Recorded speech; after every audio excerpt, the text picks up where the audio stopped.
Ooh, there we are. Boys and girls, let me move over here. I am cautiously optimistic today. Cautiously optimistic. And I use those words correctly and specifically for a reason. I'm cautious about what's about to happen, but at the same time, my spirits are lifted. And here's what I mean. No, not the election results on Tuesday. Quite the opposite, actually. You're watching this live chat now on a connection reestablished by Comcast Xfinity. I now have 2 internet services in my house. I'm going to eventually get rid of one of them.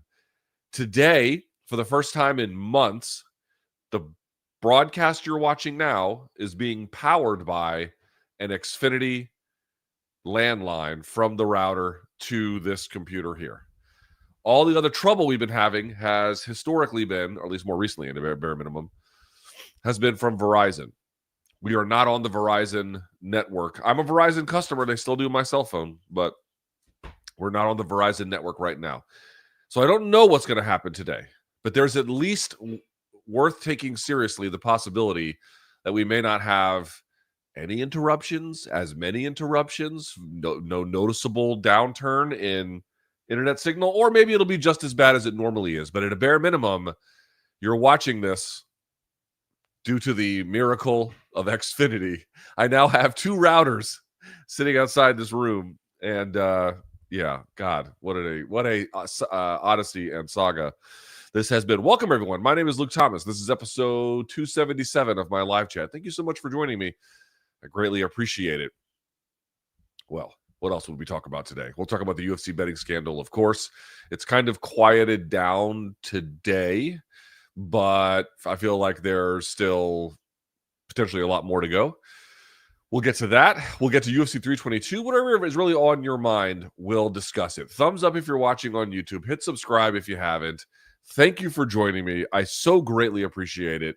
So let's do this. Without further ado, let's get this party started, shall we?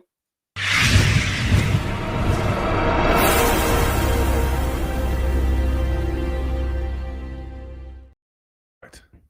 Very good, very good. What was I going to say? I had something else to say. I forgot what it was. Oh, yes. Standard disclaimer. You guys know how this works. You guys put up, or I should say, I put up a post. You guys fill it up here on youtube.com/Luke Thomas. We'll go for about an hour on those. And then if you want, you're certainly under no obligation to do so. I appreciate everybody who spends their time here. But if you want, you can put in a donation into the super chat. We'll get to the paid questions after the first hour of the free ones, right? The exception to that, of course, is if you're a member, you can contribute to that part, the second part, the paid part, for free. All right? All right. Very good. Fun times. All right. Let me have a sip of my water here. You can see this no longer says coffee, death metal, and sit-ups. It now just says Offie, ETH, meta, and then looks like AI gibberish. All right. Let's do this, shall we? We shall. Let's see. Let's put this on there, and then let's go this way. Now, I did take a peek just a minute ago, and some of these are brand new. Yeah, like these ones are 4 hours. I want to drop to see one. We'll do this one first. Who's a fighter you'd like to see film, who's a fighter you'd like to see a film or documentary on in a similar fashion to the 2 Smashing Machine pieces? It's a great question. Smashing Machine made sense for Mark Kerr at the time Mark Kerr was doing it.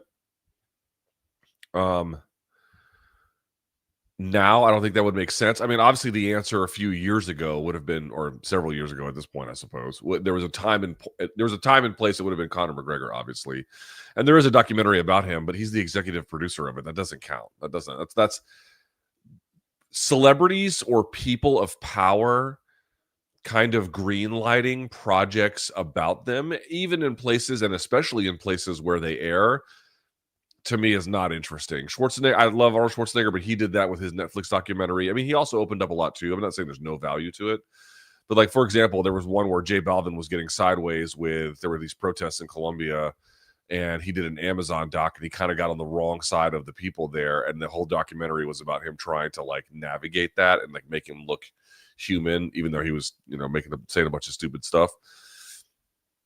I'm really not interested in that. Who would, Joe Silva? Joe Silva, I'd like to see a documentary on. You said fighter, right? That doesn't answer the question. But of all MMA figures, Joe Silva. He had this incredible run in MMA, and when he got out, and to never be heard from again, essentially. So that would be the one that I would want to go to. In terms of fighters, it's like the ones you don't know a lot about. Everyone is so overexposed. A documentary to me would be important to get, like, yes, behind the scenes stuff, but also about something that is uncovered. And no one in MMA is going to let someone into their world to do that these days. Not anyone rich and powerful. But if there's like a figure in my lifetime, maybe Fedor a little bit. I would have gone, something about his life back in Russia seems like a little bit of a quiet mystery. Maybe that, but of all MMA figures, for sure, Joe Silva. He was a tiny little man, and he had fighters running in fear of who he was, Yeah, see, a bunch of these questions got pushed to the top, and they're all like brand new. Where's the first one? There we go. Here's a good one. All right, let's do this one. Can you guys see? Yeah. Luke, did you see Kamaru and Henry Cejudo say prime Khabib beats prime Pereira at 85? Here's Henry's direct quote. Quote, I've seen what Khabib is able to do to light heavyweights and heavyweights with his grappling. You put Alex Pereira and Khabib at 85 pounds. Obviously, Khabib wins. Thoughts?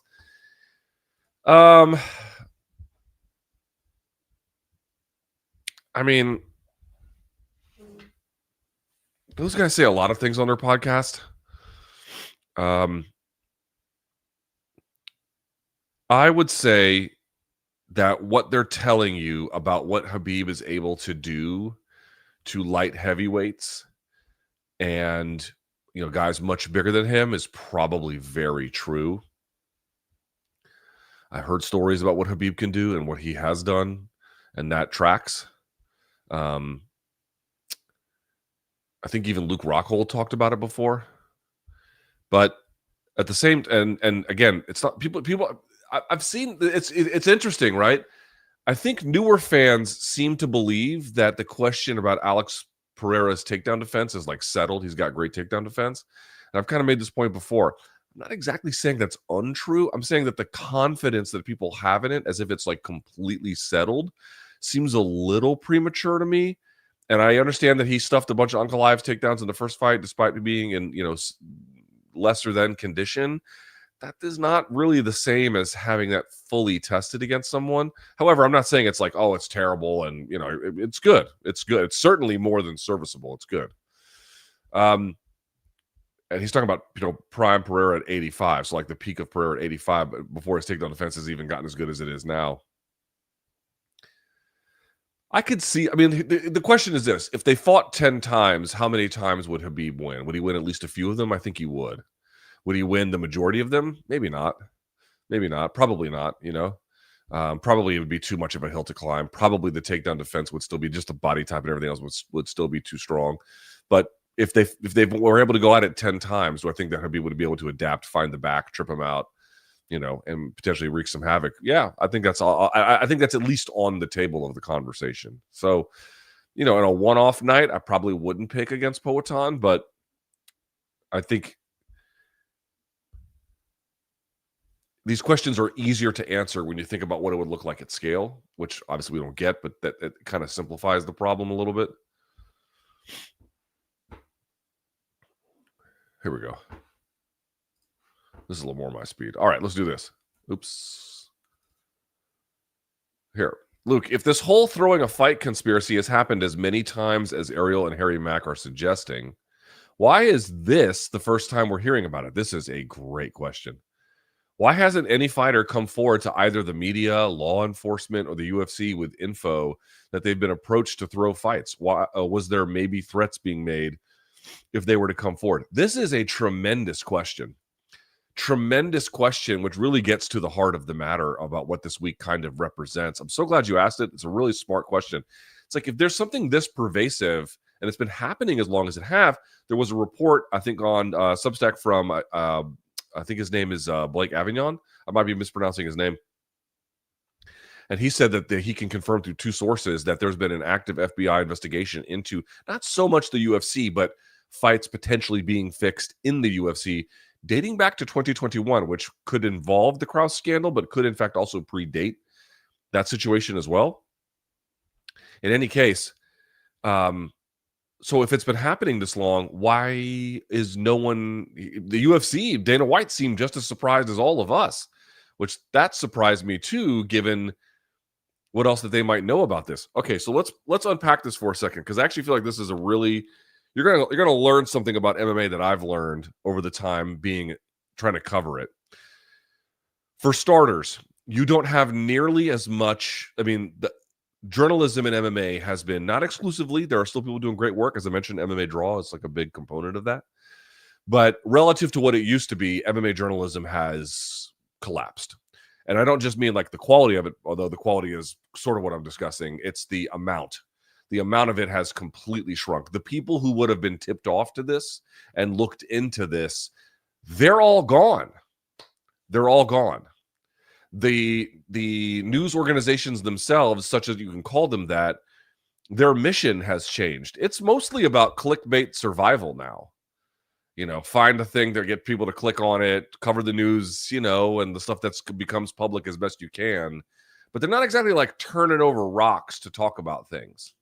They used to have people that would go and turn over rocks to see if there was worms underneath. Those people are gone. They're gone. And then the mission of the news organizations themselves has rapidly deteriorated to simply just, re-aggregating conversations that everybody else is having. That's one big problem. Another big problem, and you may not appreciate this, but this is a lesson I've learned being here, and this might be the most important one. I cannot, however much you think secrecy is a part of the fight game, it's 1,000 times more than that. This game is full, chock full of secrets.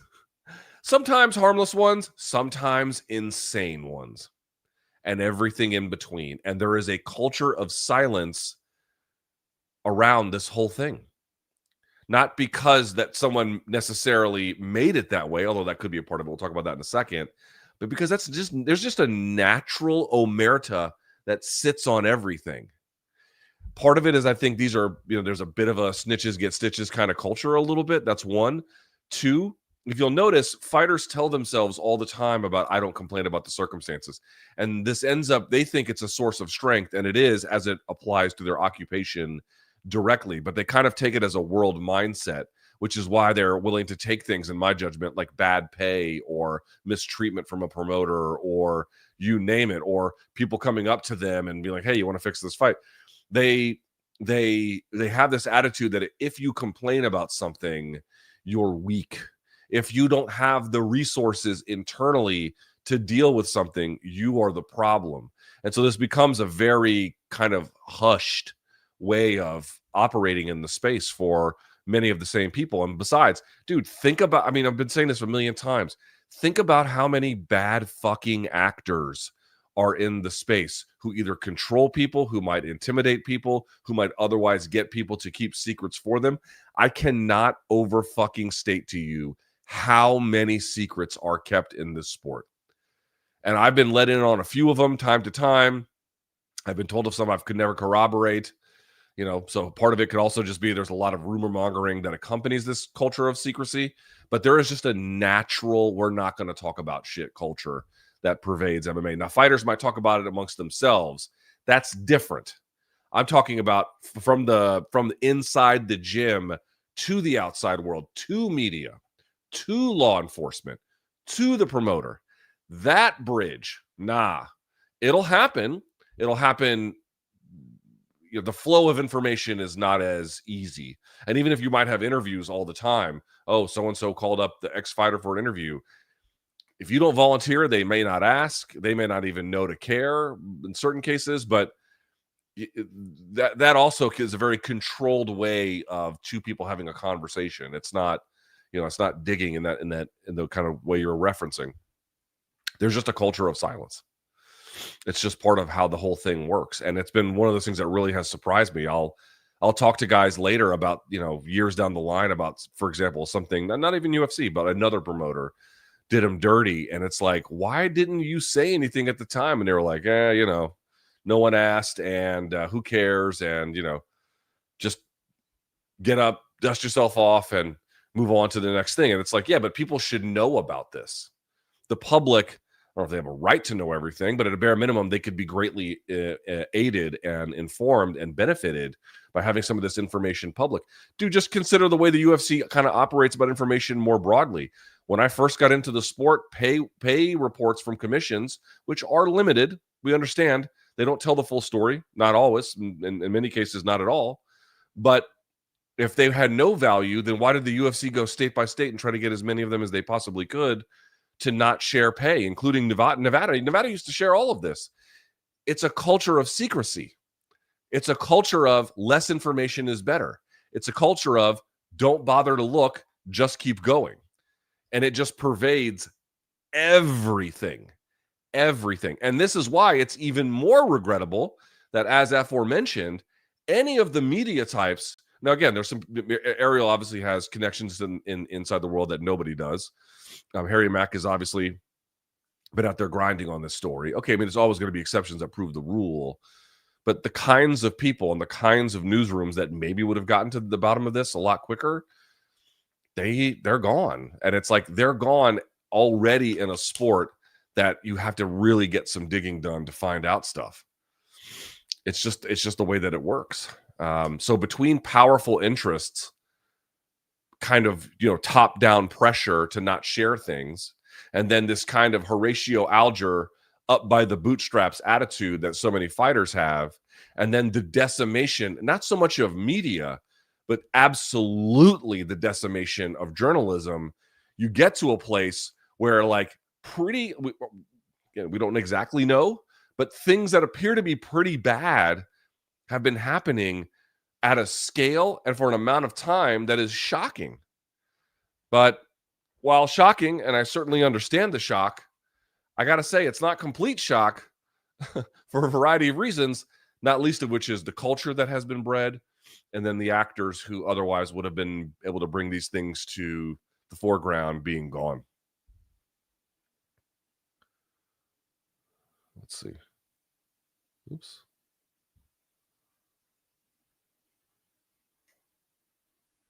All right.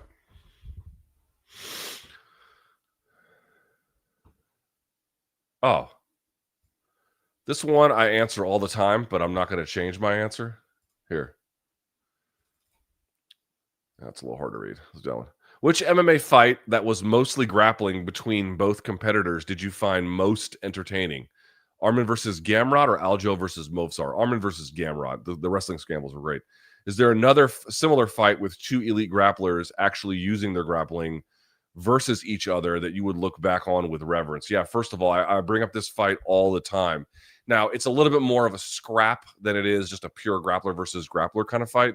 But Diego Sanchez versus Karo Parisian is chef's kiss. Fun-ass fight. And Karo's judo both does well for him, but kind of gets him in trouble too. That's a fun fight. I'm trying to think of some ones. I mean, I feel like Masakazu Imanari had a bunch of duels back in the day. That was an interesting one. I think Gunnar Nelson and Demian Maia, I believe, or maybe I'm making that up, but I believe they had a fun fight between them. I'm trying to think. You know what? Here's a little one for you that you might not appreciate. Frankie Edgar's UFC debut against Tyson Griffin. That's a fun little scrap between guys who, at that time, I think Frankie was a little bit more grappler than not. Obviously, coming from a wrestling background, that was a fun contest. But my one that I kind of go to as like a really fun back and forth between very skilled but different kinds of grapplers, Diego Sanchez and Karo Parisian. I love that one.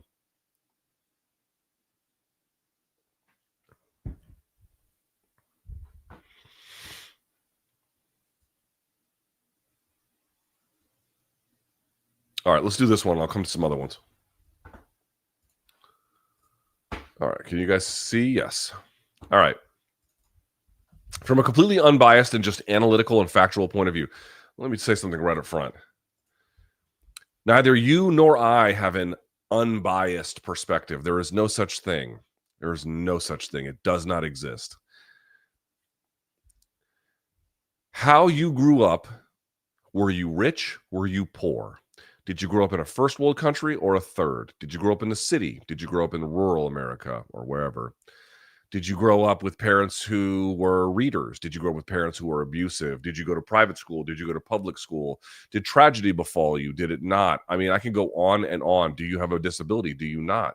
Are you an ethnic minority? Are you not? I mean, again, I can go down the list. All of these things, they don't necessarily predetermine your worldview, but they have great influence over the sort of the current of how your thought works in ways that we never really truly interrogate ourselves until later in life. At least that was my case.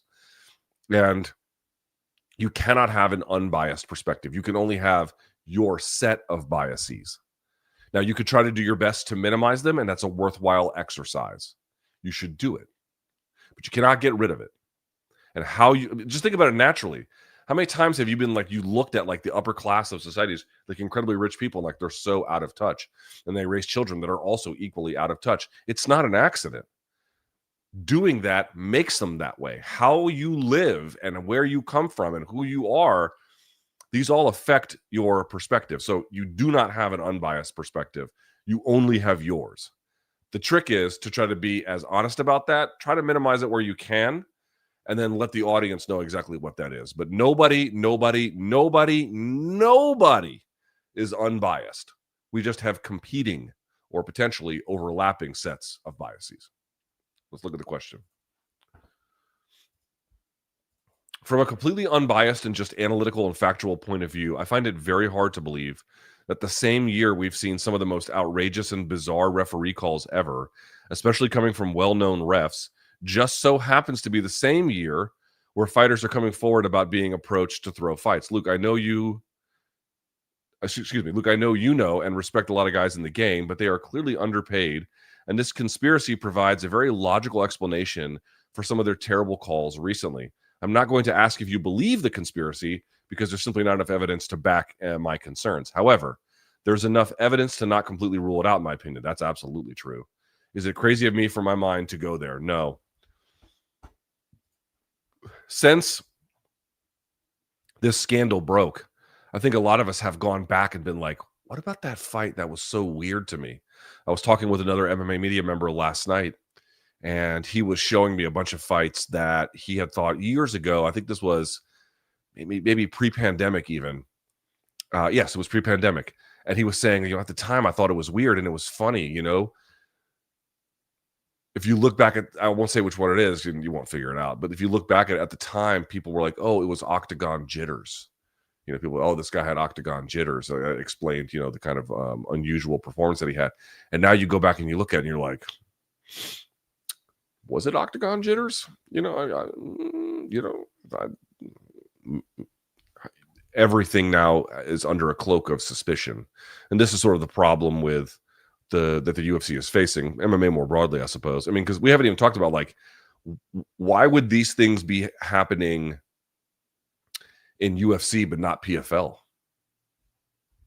Has anyone brought that up yet? Like, people bet on that, and there's even less scrutiny about any of those things in terms of, like, what, how many people are watching and what's visible. And, again, you're dealing with some kind of lesser talent typically on the prelims. Why would that not be happening there? Why would that not be happening in boxing? There's all kinds of ways that this is, like, probably much more permeated than we really understand. Now, your question's about in MMA, the referees and the judges and whatnot. Now, to be clear, some of the stuff's going to be hard to measure. They're going to have to really take a look at movement on lines and time it with any kind of announcements or time it with referee or judging assignments. And that is a difficult job that's going to take time. And that's really the kind of evidence that you'd need to make, at least at a bare minimum, more forceful conclusions. You are absolutely in no way, shape, or form irrational for being like, well, wait a second, why is all of this happening? This is the problem. If your mind can't disentangle suspicion about everything, because it all seems to now be under scrutiny, versus MMA has always been weird, judging has kind of always been bad, and refereeing at a bare minimum has always been inconsistent. I recognize that this year might be a little bit worse, but in general, it's not like it's ever been exemplary month over month. You might have a good couple of months, and then you got a really couple bad months, right? But the problem is now that there's this shroud covering everything, and it becomes hard to just know, like, what can you discern rightfully as totally above board. It makes that calculation significantly more difficult. This is a central problem. This is a major problem. What was the question here exactly? To your point, I've seen a bunch of referees been attacked, some more so than others. I think some of those attacks, if you look at the evidence, that, again, they're all going to be different, but I've seen some of the attacks on certain referees and some of the evidence compiled in those cases, and some of the evidence can be compelling. It is hard to understand exactly how we've gotten this far. It is difficult to understand how we can reasonably, as I indicated, discern X from Y. Oh, this is a case of the referee just being bad. This is a case of the referee having a financial incentive to be bad. How do you know the difference? Again, with greater sources of information, you can probably discern that, but from our perch, it becomes quite difficult. This is another topic that I think is, or it's related, I should say, that I've seen some resistance to, and I find it very, very surprising, which is that this conversation on fighter pay has come back up again. People are like, oh, we're going to have this debate again. We don't have to have a debate over fighter pay. There is no debate over fighter pay. There's no debate about, like, what they raise, what their labor generates, and what share they get. There's not really a debate over that anymore. Like, we kind of know what it is. Even on the TKO call yesterday, they were talking about making incremental gains in their margins. So whatever else they were getting, they want to get them even greater. You know what I mean? We know the answer to that. But there's a continuous refusal to wrestle with the consequences of what that means. I can scarcely think of more concrete evidence of low pay coming back to bite the UFC in the end more than this situation. And as relatedly, for judges and referees, how they would be potentially ensnared in something like this as well, although their situation is somewhat different in certain cases. But in a case where you're good enough to get to the UFC, but you're not good enough to really make money in the UFC, that is an entire class of fighters. And it arguably, in terms of the number of them, might actually be the biggest class. That's the most that, I mean, think about it. Who, of all the fighters who ever make it to the UFC, how many actually make $1 million after a few years? Very few. Very few. Infinitesimally small amount. There are some, and there's some that do even better than that. They get millions right away. God bless them. But we're talking about a very, very small number. We know, and I made this point before, we know that here in my hometown of Washington, D.C., if you'd like to get a security clearance, they look at your financial health. They want to see what the leverage points are in your life that could potentially have somebody make you do things. Blackmail is sort of the bigger one here, based off of weaknesses that you have in your kind of integrity portfolio, or at a bare minimum, your ability to just manage affairs. This is not blackmail, to the extent that we know anyway. It's not blackmail. It's different. It's more of an incentive. But it operates under a similar kind of... I mean, dude, just think about it realistically. You have people who don't have, in general, a great degree of financial literacy. They're actually pretty good at their job. They can make it to the highest level, or at least organizationally the highest level, but they don't have enough money to make real money. They're not good enough to make real money. And that is a huge chunk of the fighter marketplace. That is a huge chunk of what the overall, like, it just month to month, day or week, I should say week to week, month to month. That's a huge portion of what the UFC does. The premium end is the one that we tend to talk about the most, But again, just in terms of volume, when you scale out past the top 15, that's really what the vast majority, even those guys, and some of the guys in the top 15 don't necessarily make a ton of money either. This is as concrete as the evidence absolutely gets. It's as concrete as it gets. And like people are sitting here denying it, like, oh, it has nothing. Well, if you have to have great integrity.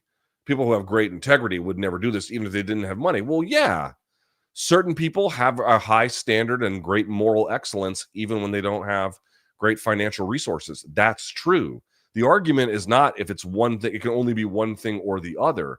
The point is everyone's morality, yours included. There are certain things, of course, you would never do. And the people who are truly morally grounded, that's a pretty big thing. But there's a lot of people, particularly under financial distress or being able to be financially leveraged in other circumstances, that they'll make suboptimal decisions as a consequence of it. Financial distress makes people do things that they ordinarily, or I should say, as a general proposition, tends to make people do things that they would be less likely to do under more financially advantageous circumstances. And that people have the temerity to get up here and be like, I don't know what fighter pay has to do with it. If you can't recognize that, like, again, if we learn that this is actually going up to the highest levels of the sport, then it's a different conversation and I'll retract this. But as we've seen it so far, in general, almost exclusively at this point, it's a certain class of fighter, good enough to get there, not good enough to make money. Dude, and they're eating those guys, apparently they're eating those guys alive. Judges and referees, some of them have good jobs outside of this. Some of them have some kind of advantageous financial situation and wouldn't be necessarily a function of that. Others only live in this world and only make money based off of seminars and other things where they don't make a ton of money from refereeing. They don't make a ton of money from judging, even if they're doing it at the highest level.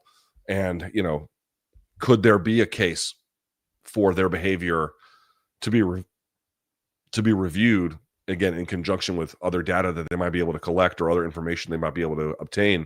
And from a record, from a paper trail standpoint, I think that they're vulnerable too. This is why it's important for the UFC to get a handle on this as best they can, because the general suspicion that it allows and the economic, or I should say the financial conditions that are essentially underwriting the situation, they tend to have a common denominator. They tend to have a certain kind of profile, and people are begging you to not notice that. It's all, if you have great integrity, you would never do something like that. This is a child's way of examining moral dilemmas. This is what a child would tell you. An adult would tell you, well, yeah, okay, that might be true in many cases, and we would hope it'd be true in all, but in a realistic world, it's not. And we know that people who engage in criminal behavior, there tend to be a certain set of risk factors associated with it that makes crime more likely. And one of those tends to be financial limitations and or distress. Well,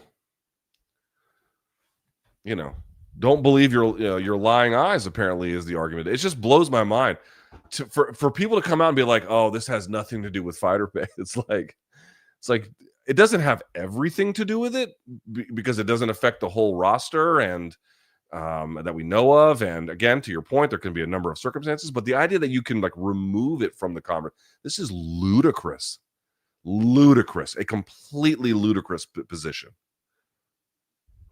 Anyway.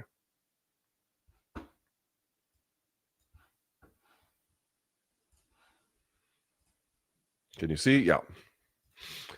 Luke, considering how much deeper and more competitive modern MMA has become, how should we judge someone like Islam Makhachev compared to old legends like Silva, GSP, or DJ? If Islam becomes a two-division champ but only has around 4 defenses, does the tougher competition today, given how MMA is evolving and the fact that he had to win so many fights just to get his first title shot, help his resume stack up against those older champions who had longer reigns? Yes and no. And if not, would you still place them outside the all-time top 5, clearly elite and on their level skill-wise, but without the numbers to fully match their legacies? I mean, on some level, MMA is getting better in the sense that best practices are getting better. and the level of detail has gotten higher. The level of athlete has not necessarily gotten better. It's certain divisions it's gotten better, and certain divisions it's gotten significantly worse. The overall global talent pool, I don't think, is better than it was, I don't know, even 4 or 5 years ago. I don't think it's a precipitous decline or anything, but I don't think it's like steadily going up. I don't know about that. I mean, again, there can be a few circumstances. Let's look at Islam's resume here. I mean, in certain cases, like, oh, well, other guys had, better best practices. Okay, well, they had better best practices because they came from a different era. That's not really having, to me, more ability. What I'm trying to say is if GSP came up at this time, let me ask you a question. Like, if GSP came up at this time, and so he was learning best practices now as he was, developing himself, do I think he'd be a champion? There's no doubt in my mind. Like, there's absolutely no fucking doubt in my mind, But let me just see, like, about his title defenses that makes it, like, what's so overwhelming about it? He just turned 34, by the way. So, I mean, here's his fights in UFC of the last, since the pandemic. Drew Dober, Thiago Moises, Dan Hooker, Bobby Green. Okay, so those ones aren't going to do much. Dan Hooker's a decent one, but, he was overmatched. Charles Oliveira is a good one. The 2 Volk wins are, collectively, it's certainly good. Dustin Poirier, a pretty good one. He had to struggle with that one. And then Renato Moicano. What about that is in any way superior to any of the guys you mentioned? The JDM one would be a big difference maker. To have JDM and Volk and then Charles on your resume. That's pretty good. That wouldn't even, no, dude. Like, This is a good, it's a great, he's 27-1. He might be 28-1. And even if he ends up being 27-2, it's still a phenomenal resume. There's nothing about this that I would say exceeds Jones' resume. Nope. Silva's, nope. St. Pierre's, no. DJ's a little bit different because I do think flyweight was really coming along at that time. You could maybe argue it's better than that if you want. There's a debate around that too, but nevertheless, maybe that. But this is not. This is again. This is. It sounds like I'm killing his resume. I'm really not. It's a great resume, but this is not so overwhelming that. Wow. I mean, how can future generations match up? I don't think that's that hard, actually. Not the overall length and like the kinds of things that he's shown, but if your preeminent wins are one Volkanovski win, a Charles Oliveira win, and then a JDM win, these are great. But that's not like a legendary run. That's a very, very good. That's a great run. And he is an elite fighter. I mean, he was pound for pound best in the sport. If he's not now, he might be again. But I'm trying to think of like what would a generational resume look like that I could never imagine someone else repeating. St. Pierre and Silva and Jones, to me, have the closest of those. How many top 5 guys did you beat?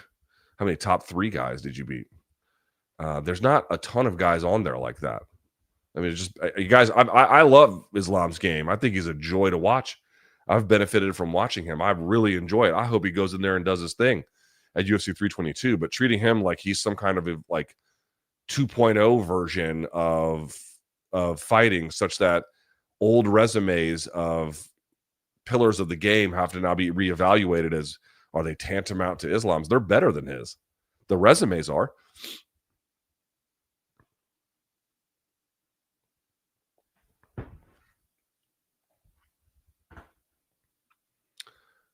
Oh, here's a good question. Is UFC 322 the best UFC card since UFC 300?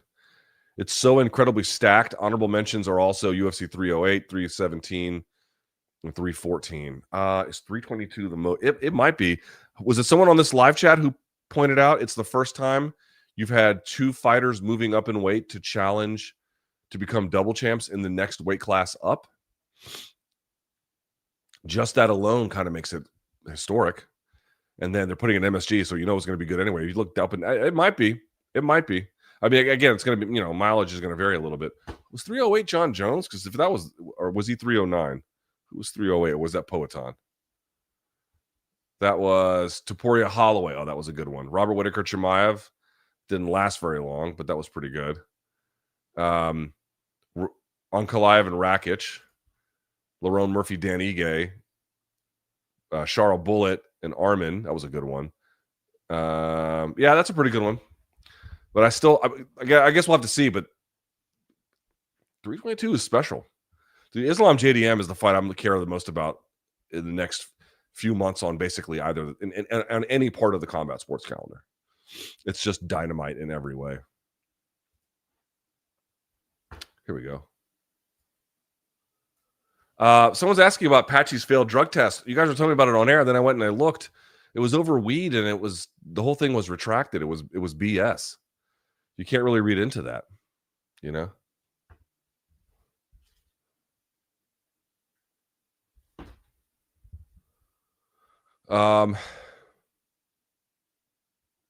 Here we go. This one's new, but I'll read it anyway. Do you find it unsettling the way Dana talked about fighters coming out saying they've been asked to throw fights with? Well, now the FBI is coming to ask you some questions. Feels like a slight threat in a way. No fighter is going to want to talk about their experience after hearing their boss speak like that. Yeah, I mean, a couple of things. So why wouldn't fighters talk? We've been kind of talking about broader factors, but let's get sort of down to brass tacks here a little bit too. A couple of things we didn't mention. One, we don't know who these people are. Are the people who are getting fighters to potentially fix fights or, do whatever to mess up people's betting? Are they people who are criminals? I mean, obviously, engaging in a crime makes you a criminal, but I'm saying, do they have a history of that? Are they people who are just outrageous gamblers who are, I don't know, can't stop their addiction and this is just what they do with their lives? I suppose that could be on the table as well, but it's at least worth considering that some of the people who are making offers to fix or throw fights, again, I don't know who they are, but is it possible that they're dangerous people? Yes. Something you have to consider. I mean, hello, the FBI is looking into it. That's absolutely something you have to consider. That's one thing to think about.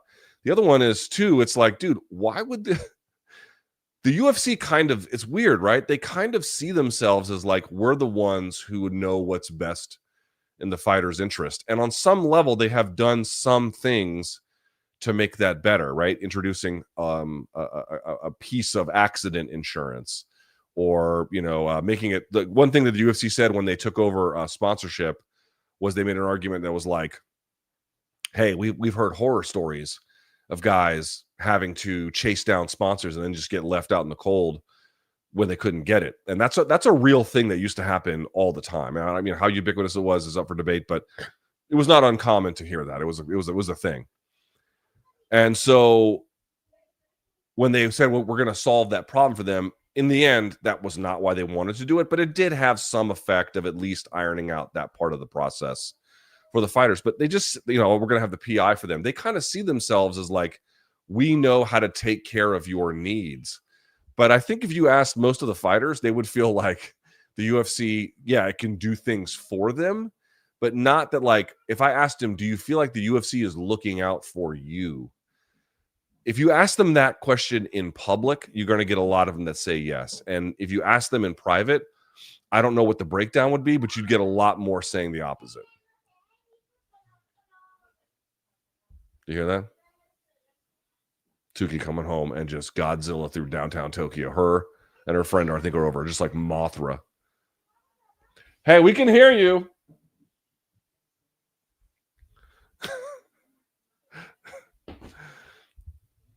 So the point I'm trying to make is, do they see them as like, oh, they're looking out for me?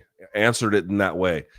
I have had so many private conversations with fighters, ones who in interviews would either say positive things about the UFC or just nothing bad at all, right? Just kind of kept it down the middle. And then when the cameras weren't rolling, they had lots of negative things to say. This is what I mean about secrecy. People are like, oh, you have so much access to the athletes. You have access to the athletes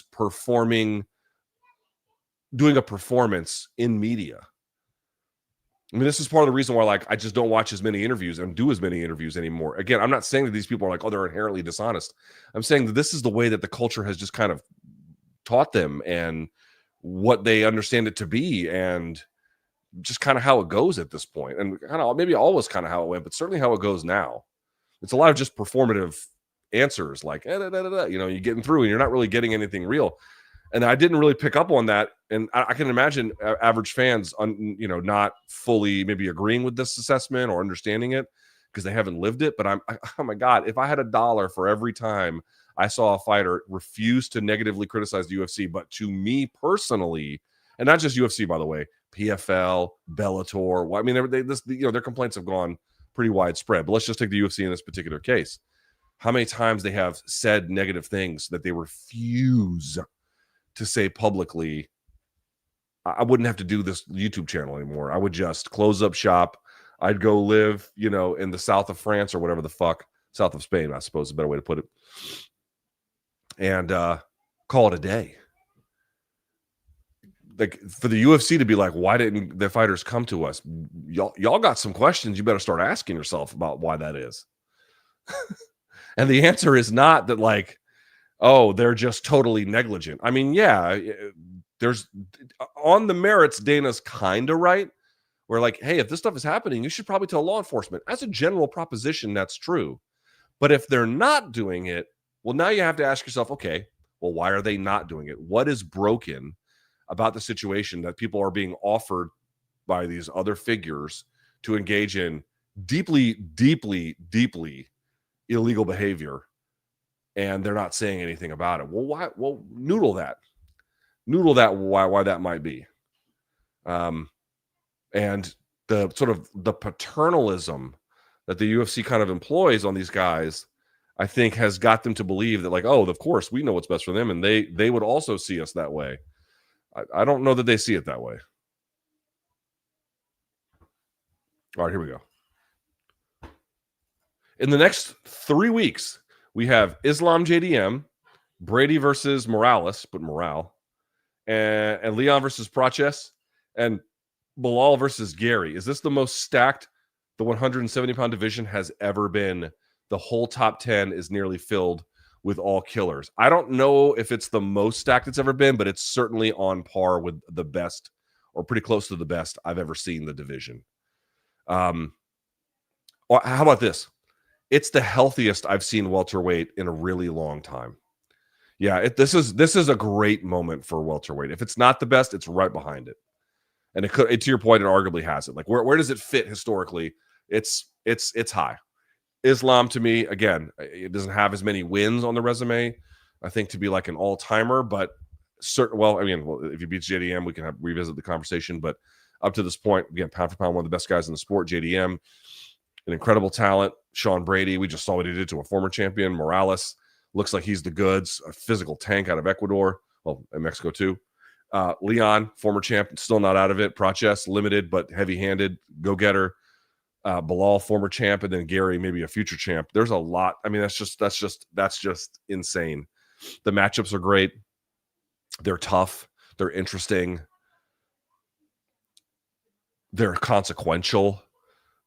The well-roundedness on display is significant. I mean, yeah, it might be. It might be top. It might be top. Again, I think the reign of St. Pierre put more emphasis on the glory of 170, whereas this is a little bit, maybe a little bit more parity, rather than like sort of a dominant figure kind of making a division more noticeable. This is more just parity, but I think if you're paying attention to the excellence there, it might actually be number one. Yeah. Give me a second. Let me blow my nose here. I'm going to turn the mic off for just a second.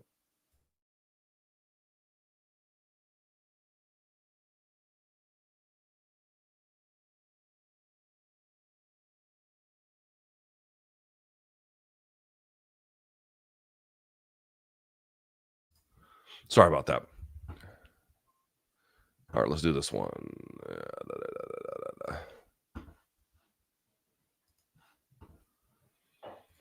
Not really a question, but I think a huge part of this betting scandal is the fact that if it was on him to win specifically in the first round, can you imagine the amount of fights where guys were paid to cash the over or under on how many rounds the fight goes? Yeah. This is interesting. I mean, take Mark Shapiro, the chief operating officer of TKO, at his own word. When he discussed, I think this was some time ago, but when he discussed, betting and sports betting in MMA, one of the things he had pointed to, and at the time it seemed quite right. I mean, it seems quite right, which is it's a really great opportunity to do sports betting because you've got all these little intervals. You've got, yes, there's money line and whatnot, but you've got rounds, you've got minutes, you've got, KO, TKO, sub, hitting the over. Like, you've got all these kind of intervals of measurement and all these just intervals more generally that make it very easy to do all kinds of prop and other forms of betting, parlays and whatnot as a consequence. Like, it lends itself to that in a very easy way. And I think that ultimately is probably true. But at the same time, it appears like the reverse might be true, which is all the different ways in which you can do that could conceivably also lend itself to bad actors to manipulate that system, right? Because it's so wide open for all these things, and they become harder to detect at the various different levels. It becomes harder to perceive and easier to find little ways in which to get ahead. Yeah, it's a real problem. One of the things I've seen out of the NBA scandal, which again, people are like, oh, they were fixing games. No, they weren't. They were just basically busting up or setting. They were essentially affecting prop bets. They weren't affecting game outcomes. They were just affecting sort of a lesser form of betting. Ultimately, this is different because now the results of fights become questionable, whereas the games themselves. Yes, if someone is shaving points, then I guess it has an effect on the outcome. But that's not really what they were trying to do. Their ambition was vast in the sense of the criminality they were alleged to have engaged in, but minimal in the sense of what it means for the ultimate result of the game itself. And so I've seen some discussions about people being like, hey, we have to get to more sensible reform related to sports betting. And one of those things that I've seen suggested is the elimination of prop bets. I don't know how that would work. I don't know what the appetite for that is. And I don't know exactly how much of the problem that would solve. But I'm starting to see people coalesce around different kinds of answers, which is, hey, let's keep sports betting. But I've seen ones, for example, you have to go to a brick and mortar location to do it, right? So not Las Vegas per se, but if you got a sports book in town, you just go to the sports book to lay one out as opposed to just doing it on your phone. That's one. Another one is get rid of prop bets altogether, right? Because that would eliminate the ability to do anything that what Terry Rozier is accused to have done. And it would affect, obviously, some things that we may or may not have detected inside combat sports that relates to that as well. Again, whether that will pass, I don't know. Whether there will be legislation around that, I don't know. I don't know how that's going to work. I tend to think that it won't be for a couple of reasons. One is that I've mentioned this many times. You really have to understand the way that Washington works. To really achieve legislative victories, you have to be well connected, and you have to have a very organized campaign. And it seems to be like a lot of the sports books they've got PACs already. They've got lobbying firms and efforts already. That's just the way that Washington works. And that is going to be a key piece of getting as they see it, their interests protected. The other problem is that, the NBA scandal, I don't know what will happen with that one.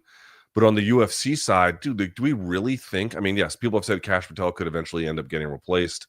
In the first Trump administration, there was significant either cabinet turnover or appointee turnover. Or he's not an appointee; he was nominated, but there was just significant turnover among leadership within the Trump administration itself. And if you notice this time, there's a lot less of that. However, there does appear to be significant infighting. For example, it's been widely reported that Attorney General Pam Bondi, among other ones, can't stand Kash Patel. And I think most people would look around, even people on the right, and be like, Kash Patel seems to be a bit of a fuck up. I mean, the guy was taking his plane or taking a private plane owned by the government, essentially, to go, gallivanting around the country with his girlfriend for her fucking stupid singing performances at that RAF event. He may not last, but does anyone really believe that as long as the president of the United States is best friends with Dana White, that there's going to be significant enforcement against his private interests? This seems ludicrous to even suggest. And so for that reason, for those two reasons, the notion that there's going to be like some kind of grand crackdown, it is still possible to me that you could see some low level offenders in the food chain of whatever is happening get comeuppance, which would not be a small thing. That's still important. That, you know, there's a certain value to that, but you know, this is, I have seen what the UFC does and how they act when they're concerned about government regulation of their affairs. And I made this point on Twitter a few days ago. I apologize, guys. Clearly have allergies like a mug. I made this point on Twitter a few days ago, which was, it's quieting down now, but this is kind of what TRT felt like right before they basically got rid of it in sports. This is about like this, where you're like, holy smokes, this thing is way worse than we thought, and it has real impacts for how we perceive the product more broadly, blah, blah, blah. But what did the UFC do? They were like, all right, stop the presses. We're bringing in USADA. And they overcorrected. And that was me at the time being like, this is a bad idea. And of course, sure enough, they're now gone from the sport. I was only 10 years ahead of my time. But putting that aside, you get the point. They were like, okay, we are concerned about what this means. We're going to get right out in front of it, and we're going to do that. They don't have those incentives anymore. And I got to say, like, the UFC putting out a statement that was interesting. I thought that was okay. But then I said this on my video, Dana just goes out there and, like, with a webcam talking to TMZ. I'm like, they're clearly afraid enough about what this could mean to want to say something and get out, as you know, do some kind of damage control. But even then, it seems a little lazy to me, right? It's like a little, I don't know what the NBA has done either at this point. So maybe they're even worse. God, I don't even know. But again, that's a different one where we're talking about, you know, prop bets versus just the alteration of game results, or in this case, the alteration of fight results. It's a little bit more significant of a problem depending on the scale, obviously. Anyway, I'm just saying, like, I feel like, dude, when the UFC has to compete and when they're fearful of like what government regulators might do, they are, I mean, everything is buttoned up to the top. Everything is white glove treatment. Everything is T's crossed, I's dotted. And if it comes down to competing with other entities, it's white knuckle, hardcore, in your face. Like, dude, they compete. But in a world where they don't have to compete, and in a world where they don't really fear regulators, they look a little fat and happy to me. They look a little checked out's not the word, but they don't seem locked in on stuff. They don't seem locked in on the best way to mitigate risk. Not again, they still have IC360. They've got, again, I'm sure they're doing full compliance with FBI. It's not, I don't mean that they're being duplicitous. That's not my point, but they just seem a little lazy about it. And that's that. It's just weird to see the UFC be this way when I watch them come up doing the exact opposite of that. That's just a weird part about the brand. It's like, I have seen what the brand did when they were trying to prove a point to the world, and we're very far past that now.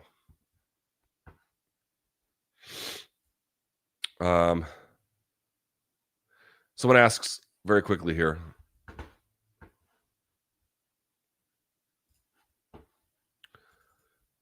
what's the UFC's reason for not using instant replay mid-fight to help make calls? It's not the UFC's decision. They don't get to decide. Only the relevant athletic commission can decide, and some of them use instant replay and some of them don't. Some of them have certain rules in one direction for instant replay. Some of them don't. This is the problem with the government. I mean, there's a reason why you need the sport regulated in this particular way, but there are limits to it, and this is one of the limits you're looking at. They don't have an incentive. They're not in control of it. What's in control of it is the government entity. UFC might have to pay for the resources to make instant replay possible, but ultimately it's not their call. It's the government's call. You might end up saying, Aren't there many more ways that we could be using this technology in a much more enlightened and thoughtful process? The answer is yes.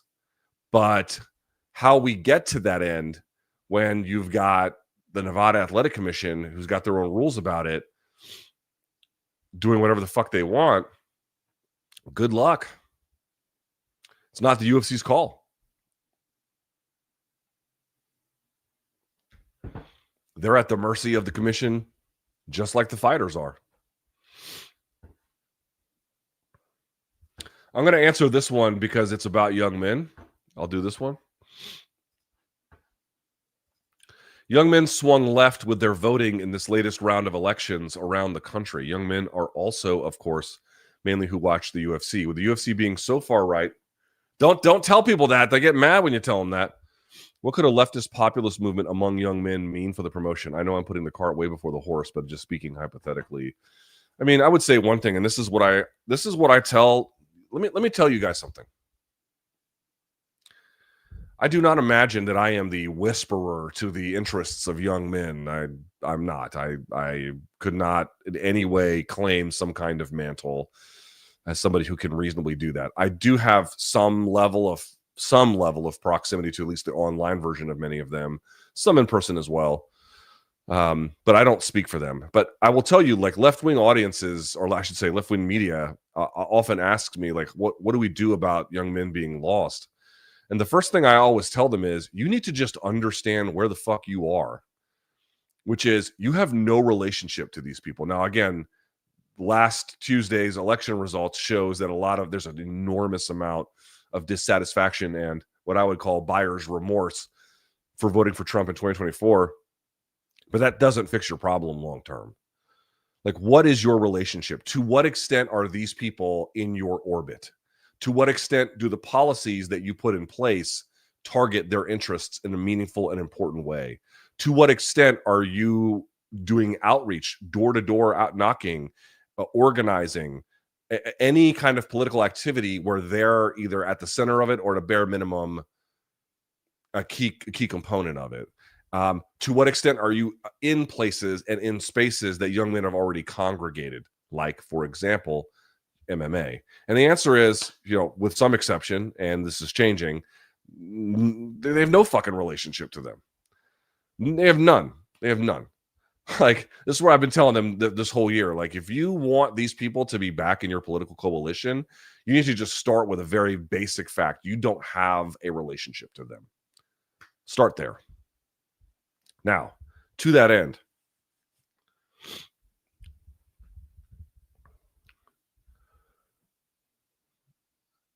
it is one thing to sail to office on a populist message. It is one thing to saunter into the governor's mansion or a Senate seat or a congressional office based off of campaign promises around affordability, based on campaign rhetoric around those attending issues. It is a very, very different matter to govern in a way that sees these problems and that solves them, that actually makes a concrete step towards getting the job done. And this now becomes the task that they have to fix. For me, I feel like two things really have to happen here. And it's, if you think, I don't know how Zoran Mamdani is going to govern. I don't. He might end up being a big failure. I will say he put Lena Khan as a co-chair of his transition team, which I thought was one of the smartest calls I'd ever seen. But, he said some other things about other policies, and I'm like, well, this won't work. So we'll see. We'll see how it goes. I'm interested in what his victory means. I'm not interested in being a Mamdani surrogate in the media. These are people. People are flawed. They make mistakes. They are filled with ideology. Not just him, but anybody who wants those kinds of spaces, or they're pragmatists to a sort of like almost like a incalculable degree. I don't know what kind of job he's going to do. What I'm going to say is his ascension to me focuses on two things. Number one, affordability. He brought the debate back to that conversation over and over and over again. And also like showing care about the jurisdiction in which he was asking to run. He wanted to run New York City. They were doing these debates being like, well, what's the first place you're going to visit when you're mayor? He's like, everyone's like, oh, we're going to go to Israel. He's like, yeah, no, I'm going to stay here. Right. That kind of focus, about laser focus about what he cares about and what matters to him, and making childcare affordable in the city, making buses free. To what extent that'll happen, I don't know. To what extent that'll be useful, we'll see. But childcare, certainly, if he could make a big dent in that, that'd be a big deal. You get my point. He made it such that affordability, which is something that affects young and old, but certainly, dude, if you have a young population in this country that feels economically locked out from owning a home, from having a family, you are courting disaster long term. Let me show you this picture. I went on Tuesday night. I didn't go to an election party, but I did go to something of a lecture. I went to like a book reading. Not a book reading. Look, hold on. Let me show you this.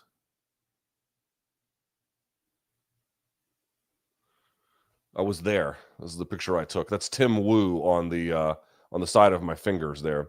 Tim Wu, I've talked about him a million times. He's a professor over at Columbia Law School. He wrote The Master Switch, Attention Merchants, The Case for Bigness. He wrote a new book. Here, I got it there. The Age of Extraction. And you can see there the subheadline, How Tech Platforms Conquer the Economy and Threaten Future Prosperity.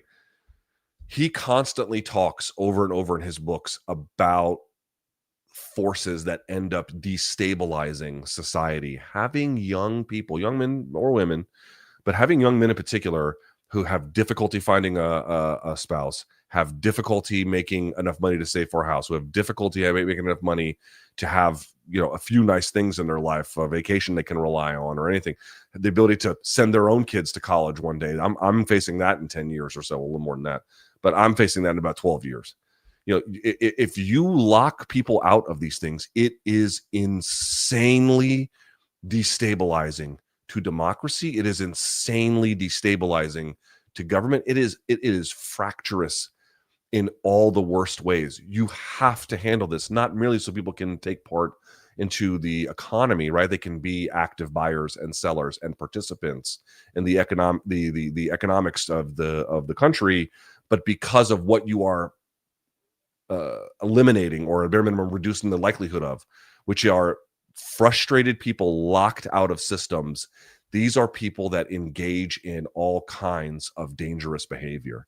And if you do that enough at scale, you have an enormous problem on your hands, to say nothing of what the indignities that people have to suffer through by being locked out and then wanting to solve for those things as well.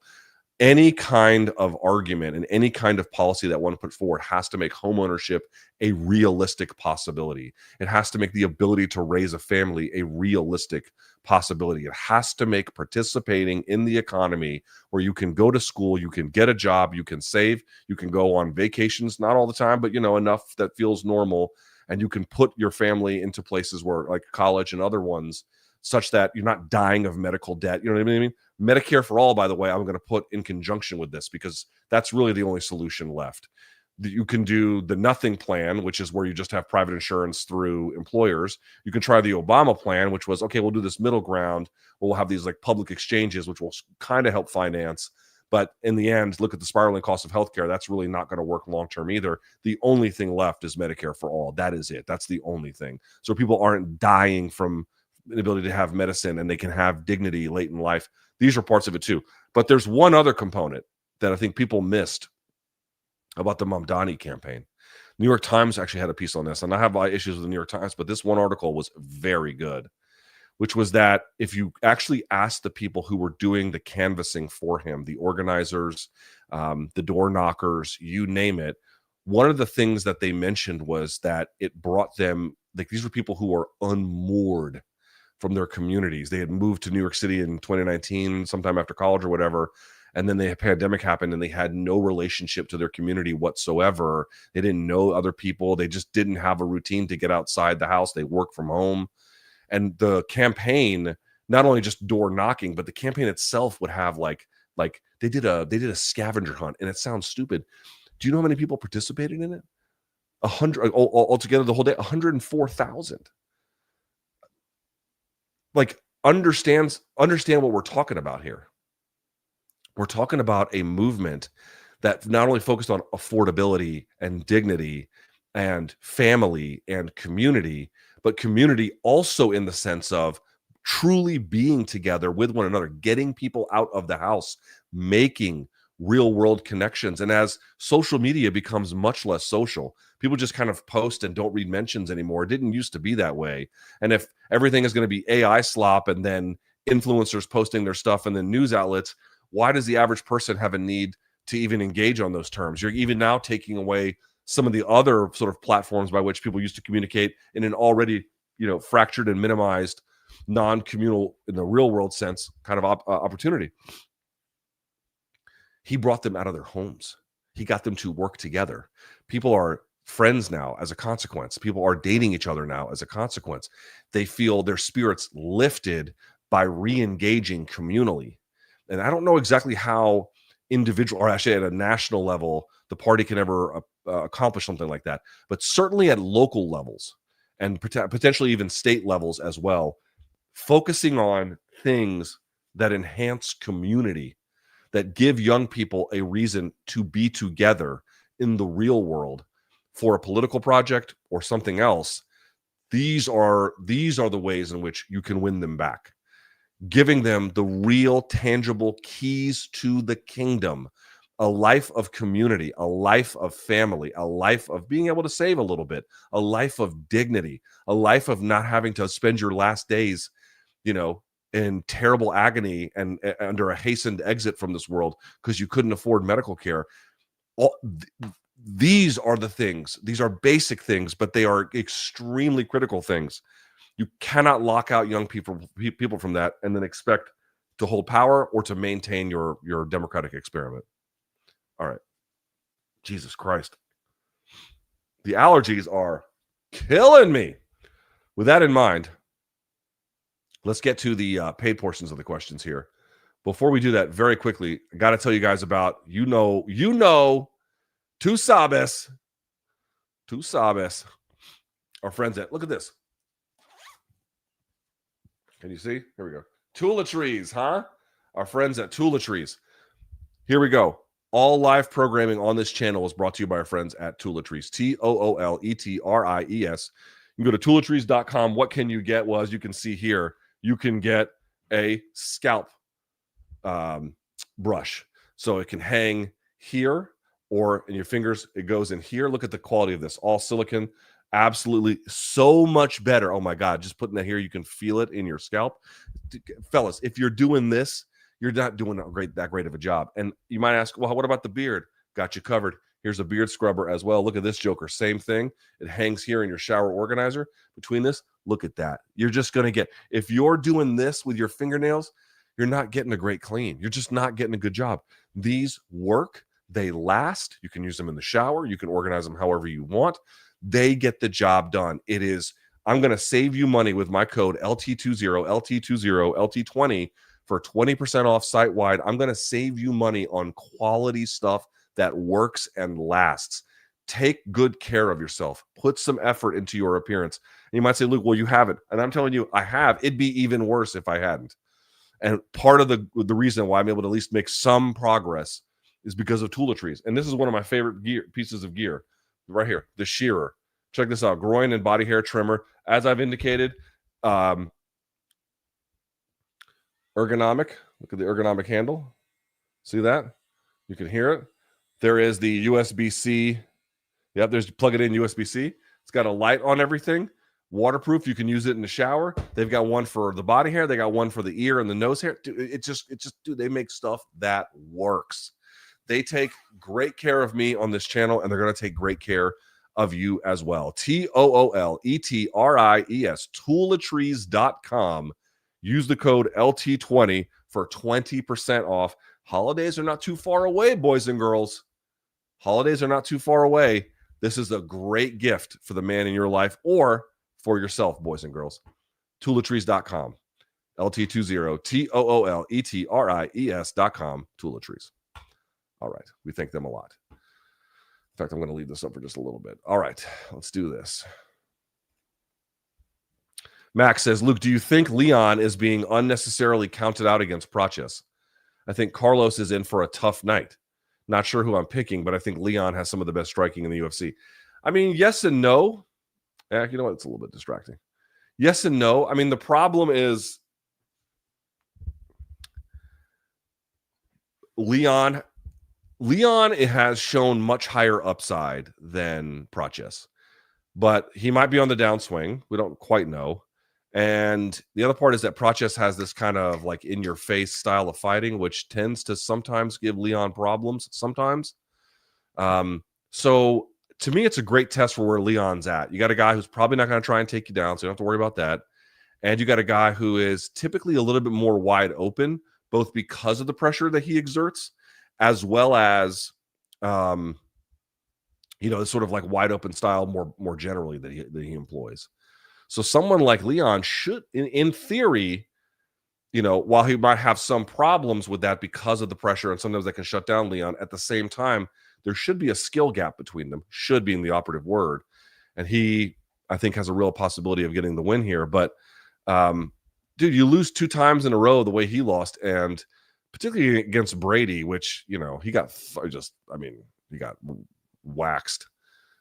It's going to hurt your stock. Brady's not Prochas. They fight completely differently, I understand, but it's not altogether surprising that his stock kind of tumbled after that. If this scandal boils down to leaked injuries and insider trading, as opposed to pure fight fixing, could a byproduct of this be less punitive pressure from UFC on its fighters to compete injured? No, because unless they change the amount of fights that they have, unless they change the amount of events that they have, no. How could it? Like that, the reason why they have that system in place and the reason why it works this way is because the trains are just leaving the station all the time. Unless you change that, nothing else changes downstream. Marcus says, what are the odds that TKO uses the threat of FBI gambling investigations to coerce fighters, boxing or MMA, into even more problematic contracts?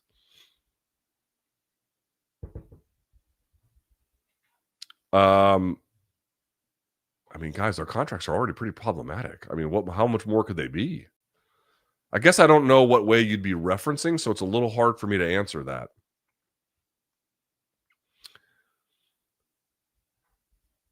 I suppose there's a way, but I don't know. I without you saying specifically what that would look like, I don't know what that. I don't know what it would mean. Ariel hinted to Aljo that they may be doing Volk and Diego Lopes for a second time. Jesus, really? My question is why? What about Movsar and Murphy? It'd be dumb if the UFC made them fight. Who the fuck needs to see that fight again? He got outclassed thoroughly. I get that they don't necessarily want to put Lerone Murphy in that spot because fans don't really know who he is and it wouldn't sell. I get that, but I'm not saying that there's a world where I would never want to see it again, but I don't want to see it next. Who the hell wants to see that? What's sketchier, MMA officiating or BC's browser history? For now, BC's browser history, but I guess we got to find out. Ash says, how do you navigate discussing the betting scandal at MKO easily while being under the DK umbrella? This is not hard. I'll tell you in a minute. I know you will discuss it, but are there parameters laid out by the company as far as the ideas that are untouchable? No. And in fact, let me say, wrong one. Sorry. Hang on. No. And in fact, I can say this with great confidence. I know that it's totally normal and natural for people to be like, hey, are there going to be conflicts of interest with the way in which you can cover the story, given that you have a podcast that is, sponsored not exclusively, but primarily by DraftKings? It's a totally fair question. I'd be surprised if people weren't asking it, and they are. Let me tell you unequivocally, we have not had a single meeting about this, not a single requirement put out or talk about it this way or talking point this way, nothing. We've had no communications with DraftKings once. Nothing. Not a word. Not after Monday's MK. Not after everything I've said on social media. Not after everything I've put out on this channel. Not here. And I would kind of tell you candidly, if they listen, they've been great to work with. In part for this reason, dude, like we make fucking 9/11 or BC anyway, makes 9/11 jokes on the show all the time, and they let it rock. Like it's kind of known that you don't touch the show, right? That's kind of known. And I'm also at a point in my life, and again, I want to be clear, like DraftKings has been great, but I'm at a point in my life where like if someone came to me and was like, well, this is how you have to cover the story. No. No. So I have not pumped the brakes on this once, and I'm not gonna. And DraftKings, to their absolute credit, has been completely cool with it the entire time. It's been actually quite nice. And honestly, it's not just about this, but about literally anything we've discussed ever. Their view is it's your show. And until that changes, and I don't have any reason to imagine that it might, it's been fucking great. Dude, let me just say this. How many places in media, more broadly, is anyone able to do that anymore? I mean, you got, for example, like you got this Inside Boxing show that like is, it's like Saudi Arabian approved boxing discussion. You know, what kind of Ali? I mean, if they did good Ali act talk, then I would say, well, yeah, I guess the ownership doesn't really matter because they're able to just say whatever they want. But they're really not. Look at us, dude. Does it look like we pull punches? Does it look like I pull punches? Does it sound like what punch have I pulled? Nothing. I will say they have not told us, not once since we started working with them, hey, could you maybe do it this? Nope. Hey, could you da-da-da? Nope. There's only one request we've ever had from management. It didn't even come from DraftKings. It came from All the Smoke, which was if we're doing sponsor reads like, hey, this is a X and Y sponsor, go buy their stuff at xy.com or whatever, something like that. Try not to shoehorn in prostitution jokes in the middle of them. We've had that request. And even that was a request. It wasn't even like a demand. Short of that, they don't tell us anything, and that's exactly the way that it's going to stay, and that's exactly the way that it's been. And I'm extremely lucky about that. I've been lucky, man. I've kind of like, I'll tell you what, I have kind of forced the people I've worked with to be more lenient. I mean, I'm not saying that's about DraftKings, but in other places, I've kind of pushed the envelope and been like, if you're going to hire me, it comes with a certain level of this is what it means. And it's gotten me like, it's so many people get these jobs and they're like, I'll just do what you want. Like whether they work at a website, whether they work at a radio station, they're like, all right, I'll just do whatever you want. I'll do whatever you want. And I've always been like, I'm going to do what I want. Do you want to be on board with that? And that's gotten me pretty fucking far. I've been lucky as shit. So long may it continue. Carnage says, hey, Luke, Ariel got a text yesterday saying there was one fight that was definitely thrown. I saw that. And 2 more fights that were tried to be fixed. What do you think those? I couldn't tell you. He's asking, who do you think those fights were? I couldn't. I would just be making something up. I couldn't possibly say. This gentleman writes, hey, Luke, my family and I are looking to make a trip to DC post-shutdown. Suggestions on where to stay, best places to get around, and any other notes. Where are the best places to stay? I don't know hotel prices. I mean, people might tell you to stay in Northern Virginia. I would really disagree with that. I would stay in the city. I would try and stay. You could stay maybe at the Omni outside of Adams Morgan. That's not too far. What you would want to do, I mean, there's the Marriott Marquis, but that's probably expensive downtown. You would want to here's the basic rule. Try to stay real close to a metro stop. That's really the only thing you ever have to worry about. Try to stay close to a metro stop. That can be your predominant way of getting around. I've got it here. I'll show it to you. Get a membership. Even if you don't have to pay for it, you can cancel it right away. For either Capital Bike Share or, oops, I don't want to show you this because now it shows you where I'm living. I don't want to do that. Lime. Get a Lime bike membership because you can get the bikes at any of the metro stops or the scooters. They have bike lanes. You can take them everywhere, and it makes it so easy to get around. So stay at any hotel close to a metro stop. There's places you can do that. There's one by Thomas Circle as well. There's a CVS there. I forgot the name of the hotel, but you can find it. It's like right off of 14th. but close to a metro stop that gives you access to all these different places to get to, as well as the other kinds of, Ubers and or Lime bikes or scooters and that kind of a thing. What was the other part? And other notes. I mean, there's enough creators now doing like best food lists, and I would just listen to them. Yeah. Also, when it gets closer, just email me and I'll see if I can help out. Rundum Cheek says, is Oscar Willis the closest thing to an Angela White pregame preview we are going to get? Yeah, he'll probably show his butthole. Yes. Also, rest in peace to Cheney. Am I right? No, fuck him. I'm not, the amount of, I lived through Dick Cheney becoming the most evil man, certainly in the country, arguably the world. And now I saw like Dem politicians on the day of his death being like, he was a servant of the country. Fuck you. He got thousands of American men killed. He got millions in the broader world, particularly in the Middle East, killed or destabilized. I mean, the amount of carnage and wreckage as a consequence of his idiotic and immoral pro-torture ventures is laid the foundation for the current predicament that we face that we ourselves face in this country, and was a disaster for the world. Good riddance to him. Good riddance to him. If his family wants to mourn him, fine, let him. I wouldn't get in the way, but don't expect me to do it. People must have cheese for brains if they think Dana and the UFC will ever suffer a single consequence under the Trump-Patel administration. Crime is legal. Yeah, I mean, I don't have high hopes. That doesn't mean that they won't catch certain people, or whatever. But yeah, this is the other part too. Like, oh, MMA is not a right-wing sport. Well, this is not so much about a particular kind of using of the UFC to push a partisan political effort. That's true. However, part of what it means that the UFC is a right-wing organization is the relationships that they have and that they leverage for themselves, certainly under better times anyway, or in this particular case, bad times for better outcomes, is the fact that they have these direct relationships to this right-wing government in numerous different ways. It's not just through Trump.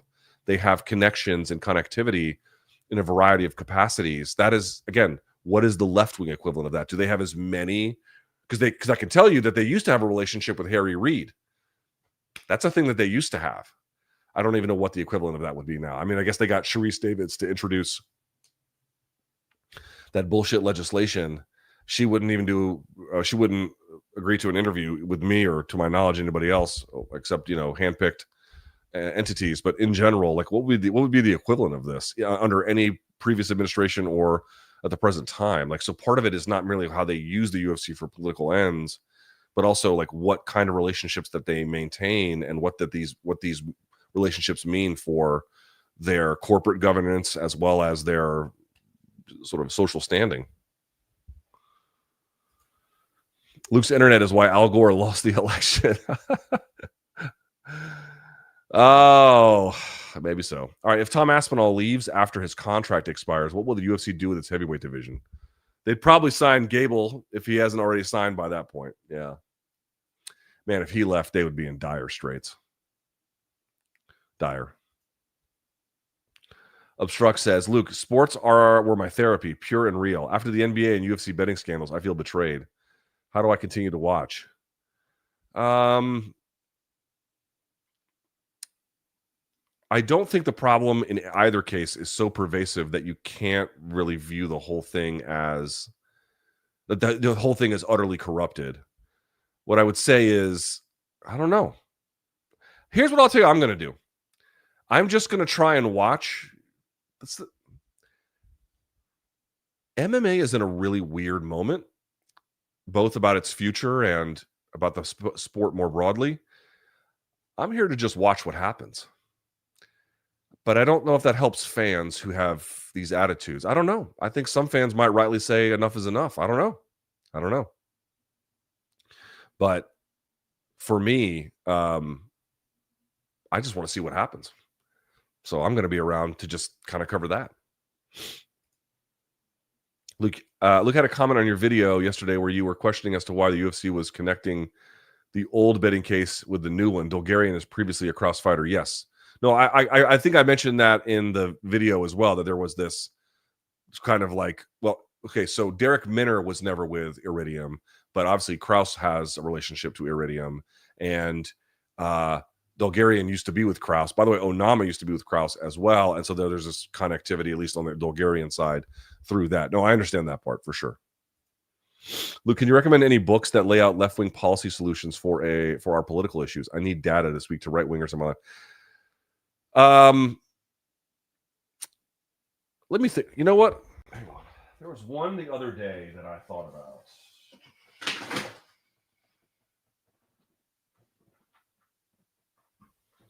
Where is that one?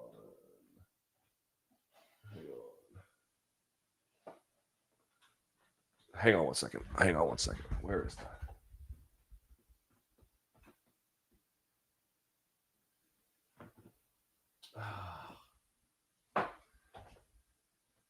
I have a book, and I can't remember the freaking name of it, on why the Nordic countries are successful. And it's more than just about economics. It's about some of like the social policy that they float. But it's a basically like, if you're trying to answer the question, like, why are the Nordic countries so successful? Like, what is it that they do that makes, what is the fucking name? Now I want to find it.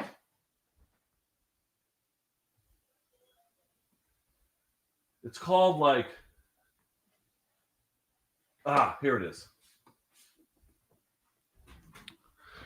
It's a bit of a starter book rather than like a deep book of economic policy, but it's a good place to start. The Nordic Theory of Everything in Search of a Better Life.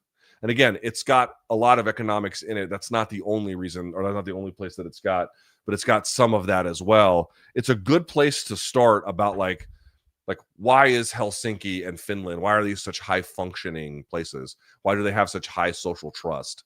And it begins to kind of unpack the things that have to be in place in order to achieve those ends. The book is The Nordic Theory of Everything. Yeah, good place to start. That's less about like economics and policy per se. Let me think about another one that I've got. Man, I got too many fucking things here. I would say the other one you can look at, Tim Wu's The Curse of Bigness. I kind of just referenced it. This is about what one of the points that he makes in the book is, you know, the problems with market concentration when you get these when antitrust isn't significant enough to really promote competition, promote neutral platforms, and you get these outsized, you know, companies. One of the things he sort of points out is that like we've been dealing with the tyranny of public power for as long as human civilization has been around, right? Or at least even proto forms of human government.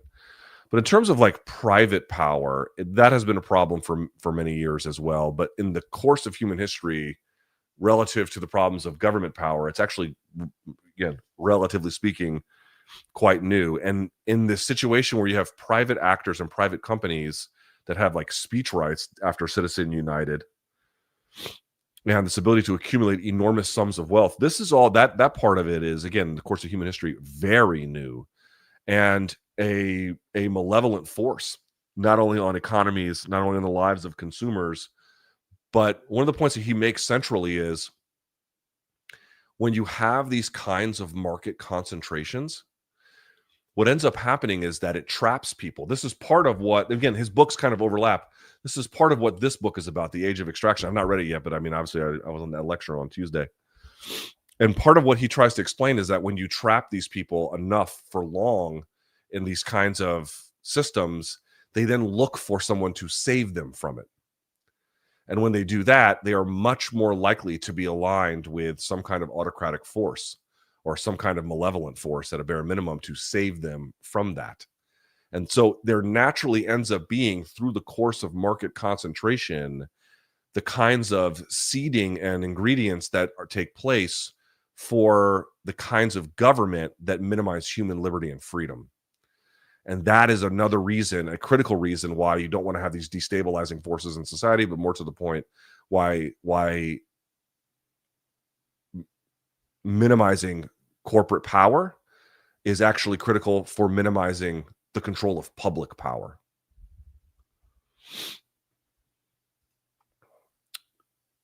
Well, thank you for becoming a member, sir.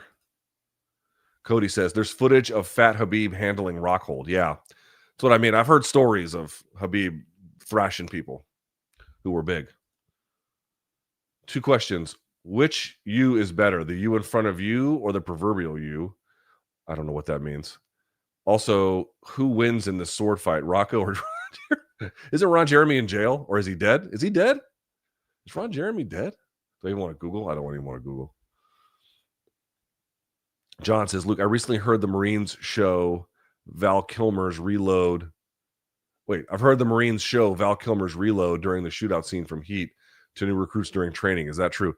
I don't know what they show new recruits, but they didn't show us TV for 13 weeks. I can tell you that.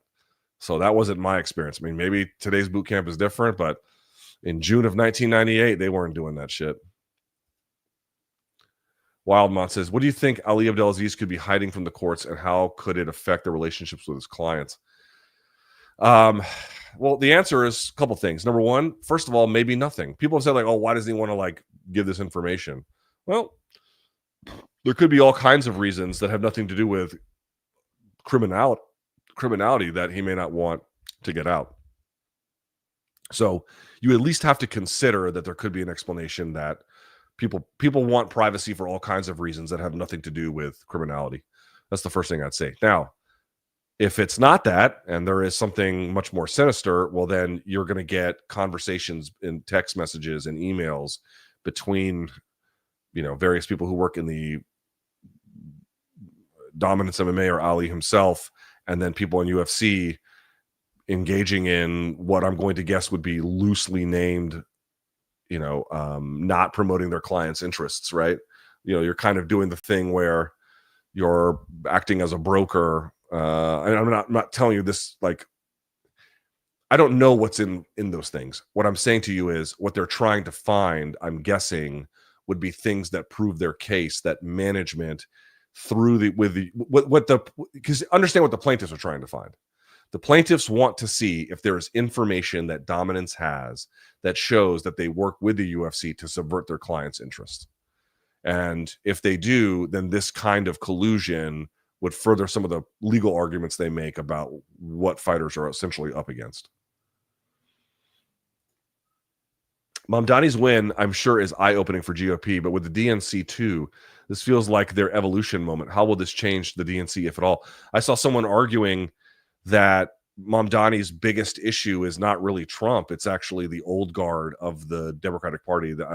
We'll see what that ends up being true, but that doesn't sound unreasonable to me. Dude, part of what he, at 34 years old, taking out political dynasty, and I realize everyone's like, oh, he's a jihadist, he's a socialist, he's a communist. People don't give a fuck about any of these dumbass labels that are completely devoid of any reality whatsoever. I mean, I guess he's a socialist, but he's definitely not a communist, and he's definitely not a jihadist. And then these are fucking insane things to say. And they, by the way, electoral losers, as it turns out, and keeping him out of office.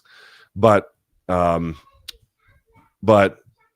he definitely, I mean, dude, even Hakeem Jeffries barely endorsed him, said he wasn't the future of the party, and Chuck Schumer refused to. Them two fuckers need to go. Them two fuckers. Any of these fucking mealy-mouthed Dems who can't get out there and say that Zoran, you don't have to say he's the future of the party per se, but that you could at least endorse him and support him, and understand what he represents and the change why he's, dude. People talk about Trump derangement syndrome. How many on the right have Zoran derangement syndrome? Pretty significant, actually. They cannot understand his success because they're letting themselves buy into these fever dreams of who they imagine him to be versus focusing on why is he winning? Most amount of raw votes since 1965 in that city. Right? he said something. And by the way, a year ago was up at Fordham Road in the Bronx. I'm sure you've seen the video, asking people, why did you vote for Trump? And not in a condemnatory way, not in some kind of way full of opprobrium, just listening. And he heard over and over again, I don't trust those fuckers, the Dems, and affordability is a big problem. And they thought that Trump was going to be the guy to take care of it. He heard this over and over and over and over and over again. And he used that as a way to launch a campaign. It was genius. It was genius. Listen, we all will fail at this. I have failed at this. You will fail at this. But one of the best things you can do to defeat a person's argument is you must be able to faithfully recite theirs. You must be able to say exactly what they are saying. Okay, so let me see if I understand what you're saying. You're saying if X, then Y, and if Y, then Z. Is that correct? And they'll say yes or whatever. You must be able to recite it, because you actually cannot defeat a thing that you cannot, I guess with sheer force of will, but in terms of the intellectual part of it, you cannot defeat a thing that you do not understand. And you cannot defeat a thing that you don't have a recognition, at least of what the problem is. Why did he resonate with so many people? And the affordability crisis of New York City is real. And he was speaking to it better and in a fresher way than any of the other candidates. And there's more to it, obviously, than that, but that was a critical component. And if the rest of the party doesn't understand that, or his adversaries don't understand that, they will be left in the wreckage. This gentleman writes, Luquito, my 8-year-old son just started BJJ. Any tips on getting past competition fear? Do it more often. Love the content as always. Best BBL in the game. I don't know about that. There's a few out there. Don't put pressure on him to win. Put emphasis on him to have fun, to work on things, to be with the other kids, to understand competition is about self-improvement. It's not about the attainment of medals. And not only will he go further in competition doing that, but he'll have a lot more fun along the way. Again, I go back to we're talking about the Mamdani campaign. Those volunteers were having fun. It was joyful to be a part of something, even though the stakes were high and the stress was probably real. This is a very different thing. This is a sporting competition for the weekends for little kids, but it's a similar kind of insight, which is it doesn't have to be work. It doesn't have to be fearful. It should be fun. And once everything comes after that, you'll be all right. This gentleman writes, nothing, but I appreciate him. Matt says, Ronda Rousey with the worst take of all time. I don't know if it's the worst take of all time, but not a great one. I didn't even make a video up here because I was just like, I was there at that media event where, with the weigh-ins, where she showed up and, she came to face off against Nunes and then walked back out. Like, wouldn't even, like we betrayed her or something. It's just, you know what, man? It's really unfortunate because I said this to BC. It sucks that we can't celebrate somebody who was actually really important for MMA. It really does suck. But I don't know why you thought the media were your friends. Like, well, I guess I sort of get it, but not to be upset to this degree. What did she suffer that St. Pierre didn't? Or somebody who lost badly. I mean, he lost badly too, but like, you know what I mean? Like, her complaints sound like other fighters' complaints, but she just takes it to an irrational degree. Even as someone to the right of him, Kyle Kalinske on a dark, woke warpath is a great to watch and super necessary. He is getting after it. And he posts things that I wouldn't post. And he says things that, for me, make me a little bit uncomfortable. But his whole bit is, I'm just going to take what the right's tactics are. I'm just going to show them to you. And if you don't like it, it's only because it's like what Newsom does to Trump. I'm just going to do it to you. Again, it's not things that necessarily always appeal to me, but I sort of get it. Look, what do you make of Goat Donnie pulling it off the meltdowns? Also, your boy Shaw was about to cry because Burt didn't defend Rogan with Ronda. Yeah, I mean, the Rogan sphere is interesting. Is it my imagination? Is it my imagination? Or are there 80,000 channels now devoted to talking about how the Rogan people are, well, it's like comedy channels too, because they're talking about like the Saudi Comedy Festival and Bill Burr and stuff like that. But about like the Rogan sphere and how, parts of it are coming undone and people are turning on each other and all this stuff. I'm like, Jesus, like, it's like every time I open up my YouTube thing, it's like, what the fuck is all of this? It's just constant,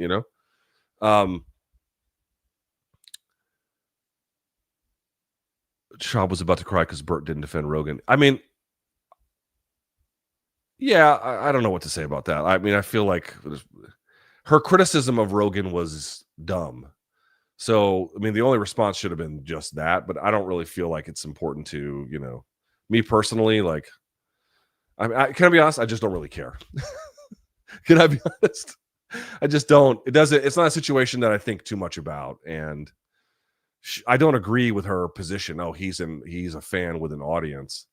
I mean, I disagree with Joe's takes on things all the time, but the idea that the only way to have an informed opinion is to have walked in the octagon is clearly not true. Fighters have sometimes have the worst takes you've ever seen. Like, that's absolutely not the case. Obviously, there's an enormous amount of wisdom that can be, obtained from the process too. But the idea that they have like a monopoly on it is like totally ridiculous. And it's a ridiculous thing for her to say that, So, but the thing about Burt is, dude, fuck Burt. He sucks. You know what I mean? Like, he has only ever made my skin crawl. He has never made me laugh once. And I can't. Another one of these bozos I was right about well ahead of time. People are like, no, dude, he's fucking funny, blah, blah, blah. And now you're starting to notice people are like, wow, he cries in falsetto. He's a dumb fat oaf. He has nothing interesting to say. He's not funny. And he's insanely self-absorbed. What the fuck is the appeal? So, you know what? If Schaub got mad at him, good. That's what I'll say. Fucking good.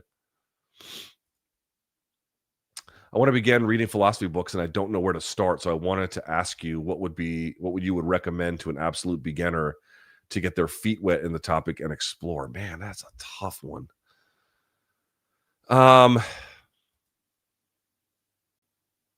You would probably want to start with the classics.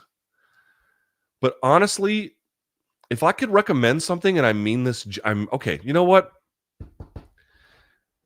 It is very difficult if you've not, and I say this as somebody who, if I didn't have this training, I'd be in the exact same boat. I got lucky because I was able to go to college and be a fucking idiot at 18 years old and be like, oh, I want to major in philosophy. Now, it worked out in the end, but at the time I was like, I'll see how this goes. But I had people who were experts in the field slowly walk me through. And so the question is like, what do you recommend to someone who didn't have that experience? I will tell you the truth. There are all kinds of online classes you can take, and not even at universities and not even necessarily for a huge price. I would recommend taking an intro to philosophy class online. I cannot be more serious. You might be able to do that at a local community college. You might be able to do that with like great courses. You might be able to do that with a bunch of other places. I would honestly recommend that because what they're going to do is they're going to give you a syllabus to work with. They'll probably start with some of the classics, Plato, Aristotle, sort of Greek and antiquity and that kind of philosophy. And then moving up from there, you eventually get to analytical and continental and the whole nine yards. If you just pick up, like, for example, I have a Plato book. Where's my Plato book? I have the Plato reader. Where's my Plato reader? It's somewhere fucking here. I have a reader.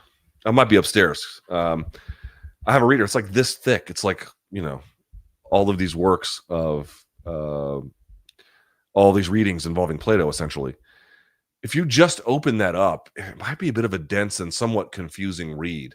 Having somebody to start out, walk you through, you know what? Here's what I'm going to do. Othello, who's watching this, send me a note after this if you can. I want to see if I can identify a couple places you could take for very inexpensively. And I do mean inexpensively, like less than $100, maybe even less than 50. And sometimes some places even have it for free. That's true.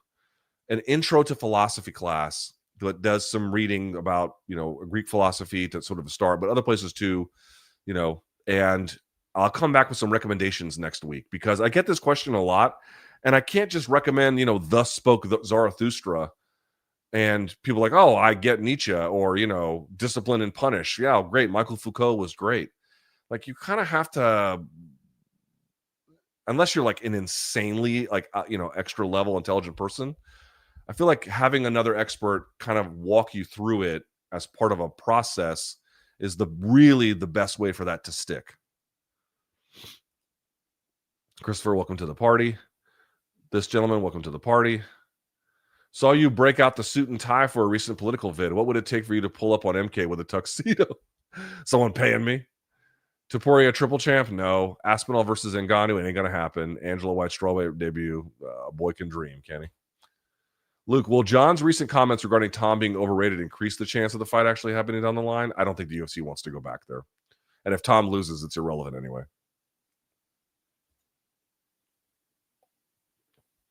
Watching the Dulgarian versus Del Valle fight with hindsight of controversy, did Isaac's approach play out in such a way where the suspicion is warranted? Yes.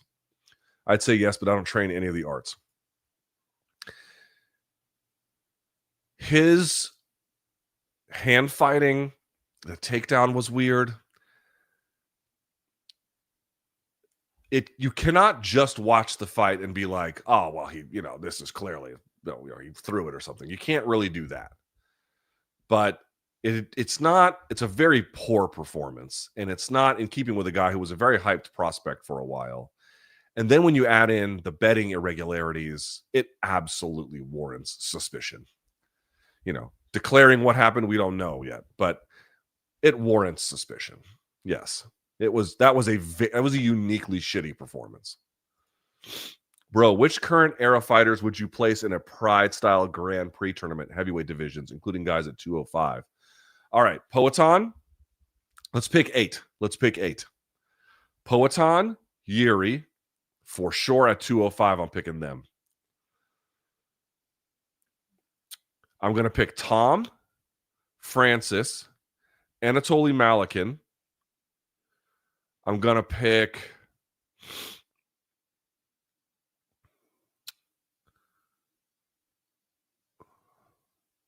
we're going to put John in there. I guess we could put John in there.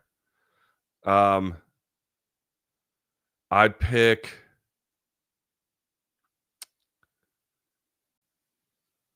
You said current era, right?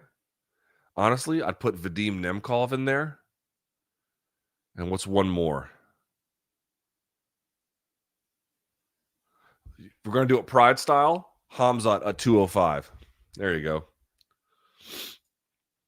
Tony says, I wouldn't be shocked if 5 to 10% of some level of fixed rigged between fighters, judges, and refs, particularly when UFC self-regulates. Well, the commission regulates, but I know what you mean about in terms of the betting side.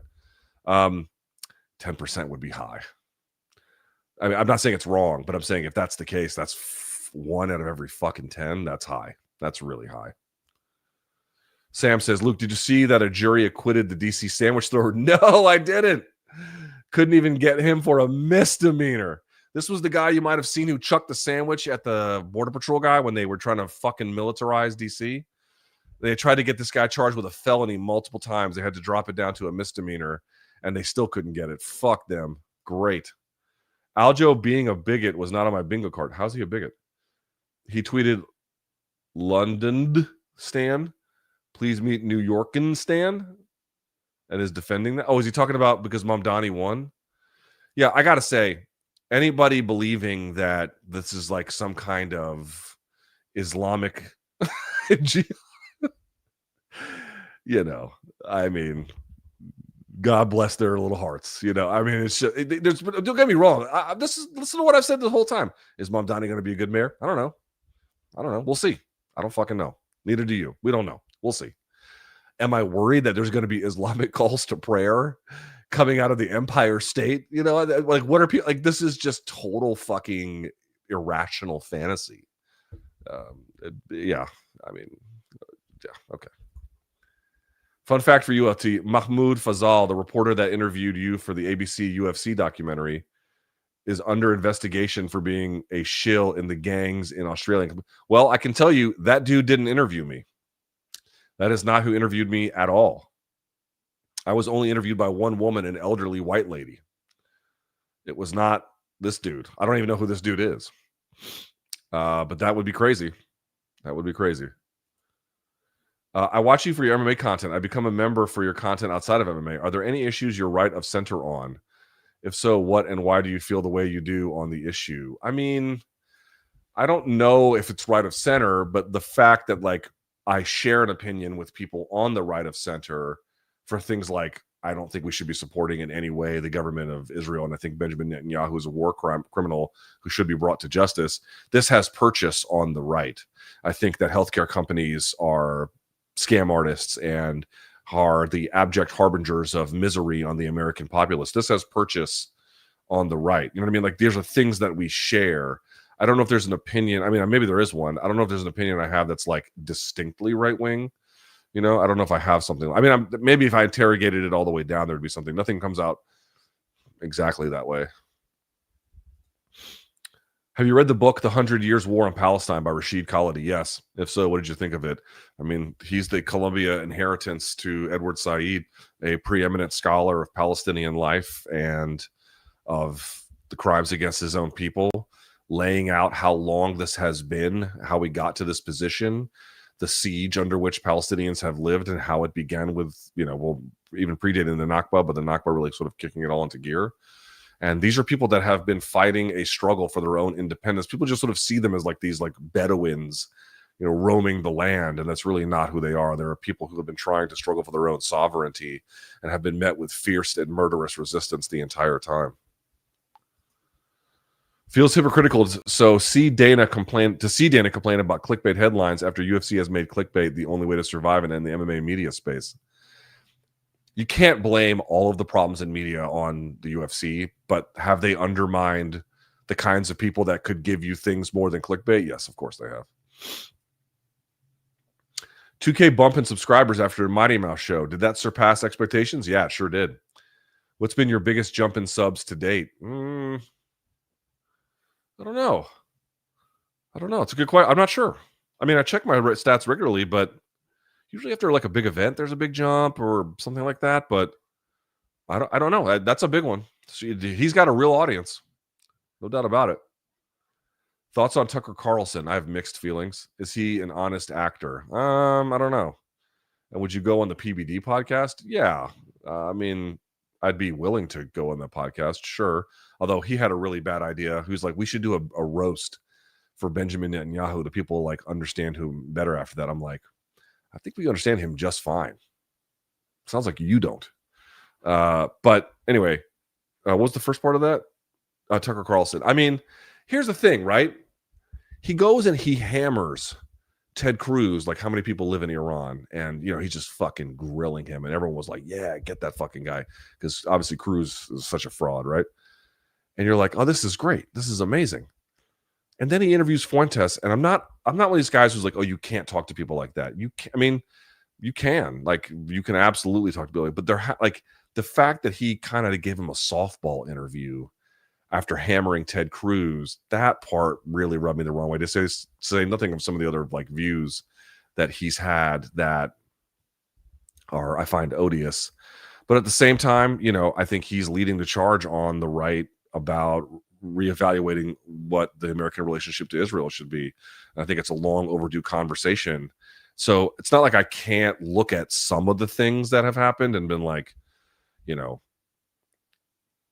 again, grilling Ted Cruz, like this is for a warmonger like Ted Cruz to want to go bomb Iran and then know nothing about the country, and to watch Tucker grill him, that was great. But he's got a lot of fucking problems. So, yeah, I mean, I don't know. And this, it's not, well, yes, that's the issue. I mean,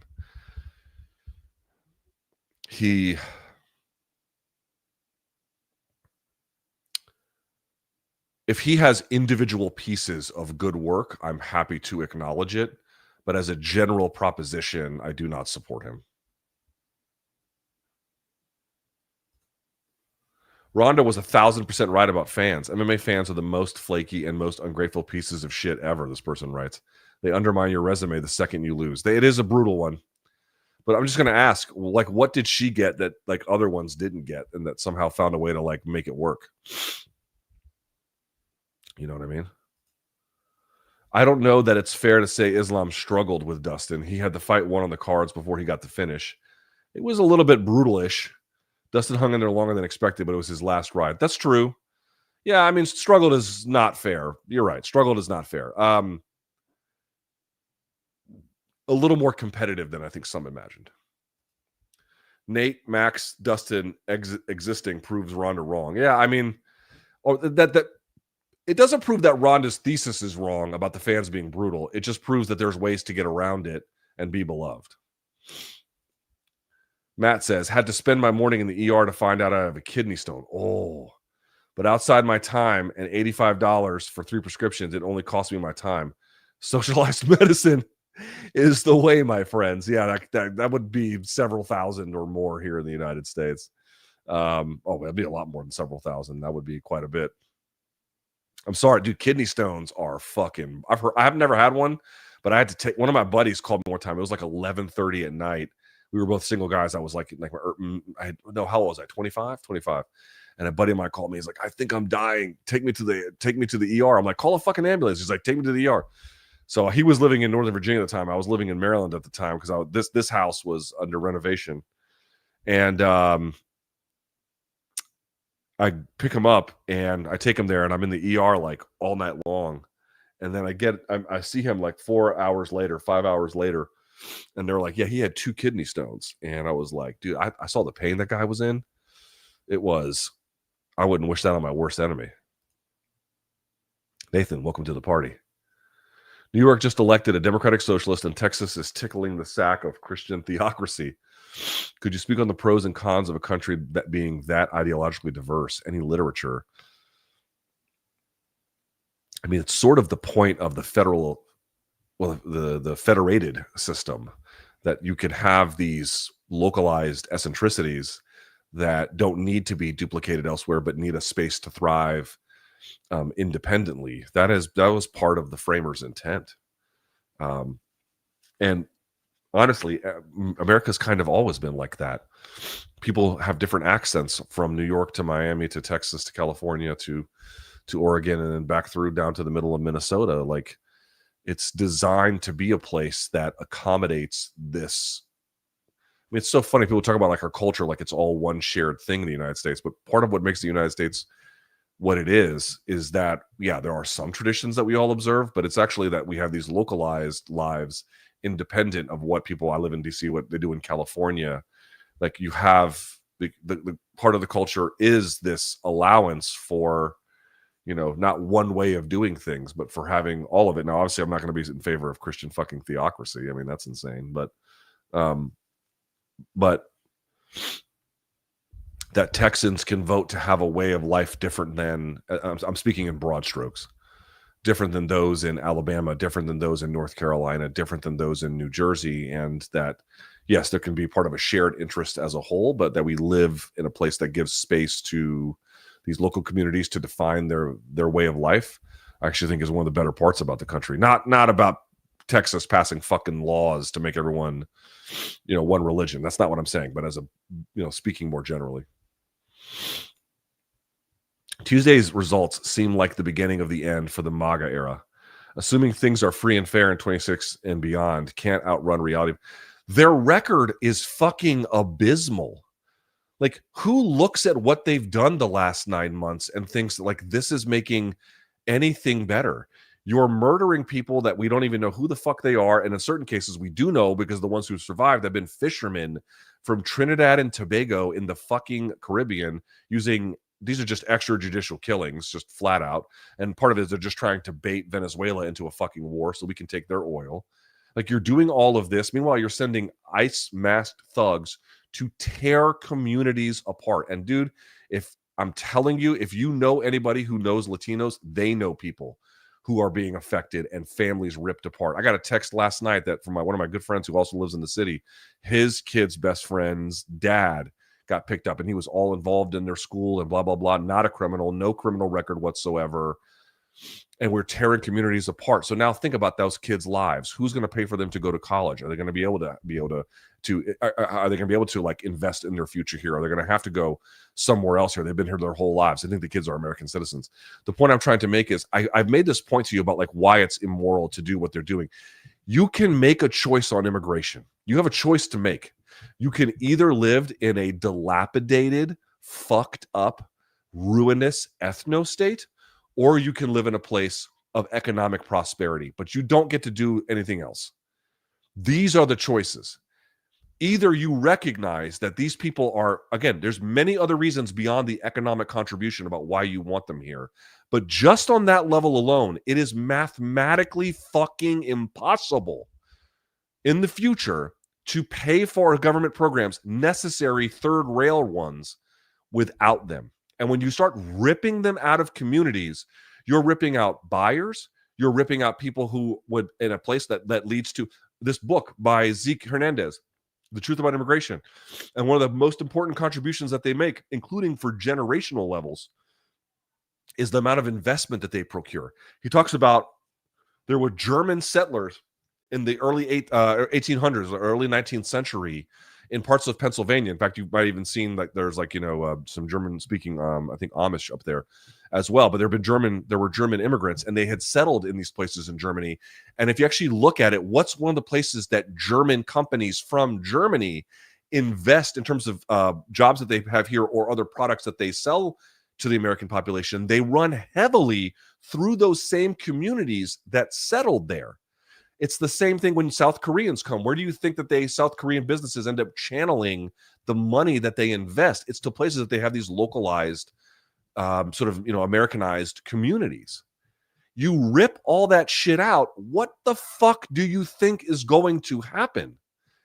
The economic problems that go down the line are extraordinary. Less money in the tax base, less money on the consumer side, less money on the investment side. This makes things shitty. It makes things work badly. They're here because of predominantly labor shortages. I have been saying this whole fucking time. This debate over immigration is absolutely divorced from the fucking facts. Because once you actually look at what the facts are, the proven facts, and then you look at the debate, you're like, what the fuck are y'all talking about? Well, they commit crimes more than natives. No, the fuck they don't. Not even illegal immigrants. All of them commit at rates less than American citizens. All of them. And you're tearing out parts of these community fabric. You're tearing out parts of the economic engine. You're tearing out parts of the community roots. So he's doing all of that.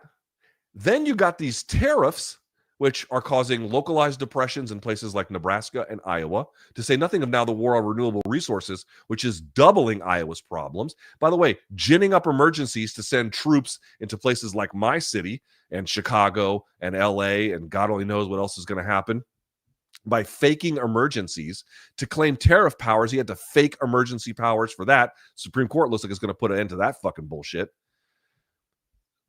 Groceries are no cheaper. Electricity is skyrocketing. Why? What is the record of fucking achievement here? They've done a terrible job. Dude, all this fucking guy had to do was take office. Inflation wasn't great under Biden, certainly, but it was slowly moderating down. All he had to do was go golfing and let shit settle to get a little bit better each time, make incremental gains. And dude, they would govern for the rest of my natural lifetime. But no, that's not what they did. He put Stephen fucking Miller in charge, who wants an ethno state and is willing to ruin the country to get there, to say nothing of illegally tearing out government agencies, which, by the way, then end up being the exact same cost of what we're giving to Argentina, even if they have to pay it back, which who even fucking knows if they will. All of that, destroying the Department of Education, making medical debt go back on your credit report, making people have to go back to spending on outrageous forms of student debt. Like, what the fuck? Why would you win an election? This is why they wanted to gerrymander. You can't win on this shit. Ask yourself, are your bills cheaper? Mine are not. Is your electricity cheaper? Mine is not. Does your community seem more tight-knit with Gestapo thugs ripping people off the fucking streets? I can assure you mine does not. Did you vote for wars in Nigeria or Venezuela? I can tell you I did not.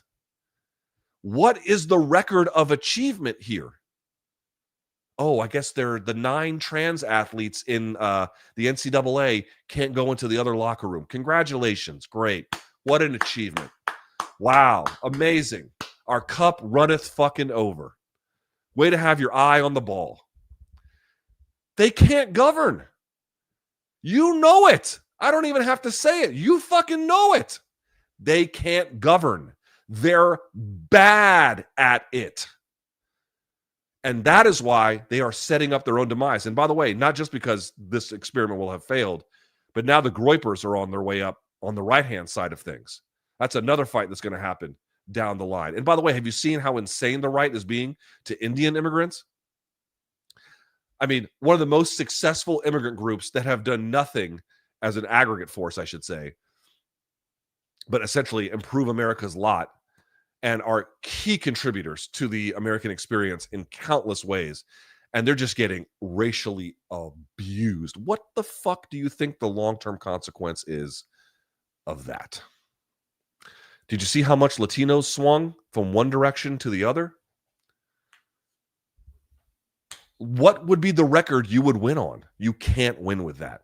You can only win if you can gerrymander, and they're going to fuck that one up too. Prop 50 passes, and with the way that things are set, with the redistricting in Texas only works if you've got the Trump margins from 24 to do it, not the ones that exist now. You're going to end up fucking up the whole thing. They can't win. It's a failed fucking experiment. They can only win if they don't have free and fair elections, and I know it, and all of you know it. You know it. It has been a dramatic 9 months of outrageous failure. And the elections, people could say, oh, yeah, you know, Virginia's reliably Dem. It wasn't in all my lifetime. But the fucking margins that they won with Latinos, with men. Dude, Mamdani for men, 18 to 29, plus 40. Spanberger, who I don't even like that much, plus 15. They can't win. They can't win. I'm lucky I live in Canada. I have a decent job, but we even notice the lack of housing. Public safety is affecting our country. It's a problem everywhere. It's a problem everywhere. Factory X raided by FBI. Phones confiscated. Okay, where is that? I mean, you're just saying shit. Hold on.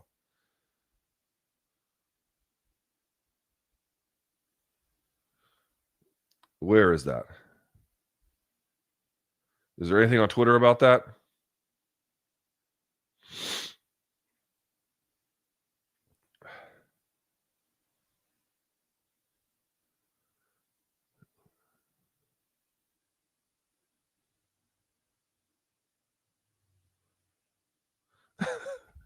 Dana White. John Jones. I'm giving Dana his space. We had a verbal agreement that didn't go over well. Nothing was finalized. The things that went down, I was wrong. I wish that I could see him face to face and apologize to him. Yeah, you ducked. Oh, that is awesome. That is awesome. I'm not seeing anything on Twitter about this.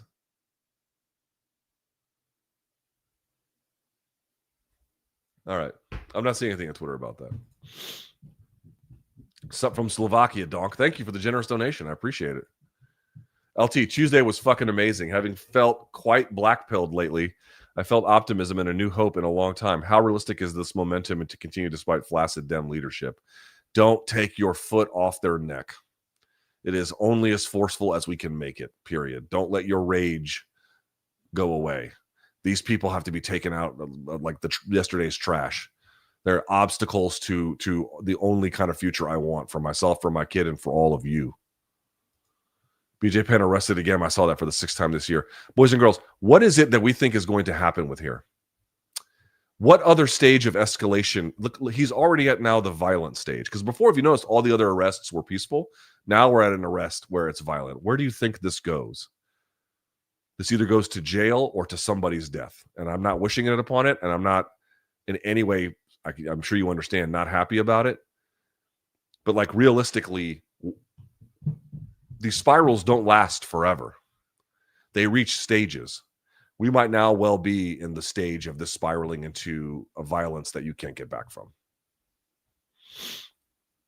Does this shitstorm explain Jan O'Malley? That one's close. I don't know. I don't know the answer to that. I've heard Jed say he thinks Islam retires with a win at 322. That's very possible. I personally would be surprised to see him leave before getting at least a single defense at welterweight. I could see that. Those guys are going to bow out early, and once you beat JDM, I mean, the reality is he could have a single defense and then nothing else. Like that would be is he going to stick around until he's 37? No. 36? No. He probably has one more year in the sport, and that's probably about it. Dory says, why do you think it's so difficult for fighters to see how low pay can lead to negative outcomes? The incentive structure that would create a betting controversy seems pretty obvious. Dude, it seems pretty obvious to me we live in a right-wing sport, but they have a mental inability, not because they're stupid per se, but because they can't let themselves believe that. There's just deep ingrained unwillingness to accept the facts in front of them. That's why you have to kind of hammer it. People are hard to convince. They'll let go of ideas from their cold, dead hands, man. Did you see that Harry Mack tweeted a few hours ago? Oh, he tweeted it. All right, let's see what he said. He's typically been pretty good. What did Harry Mack say?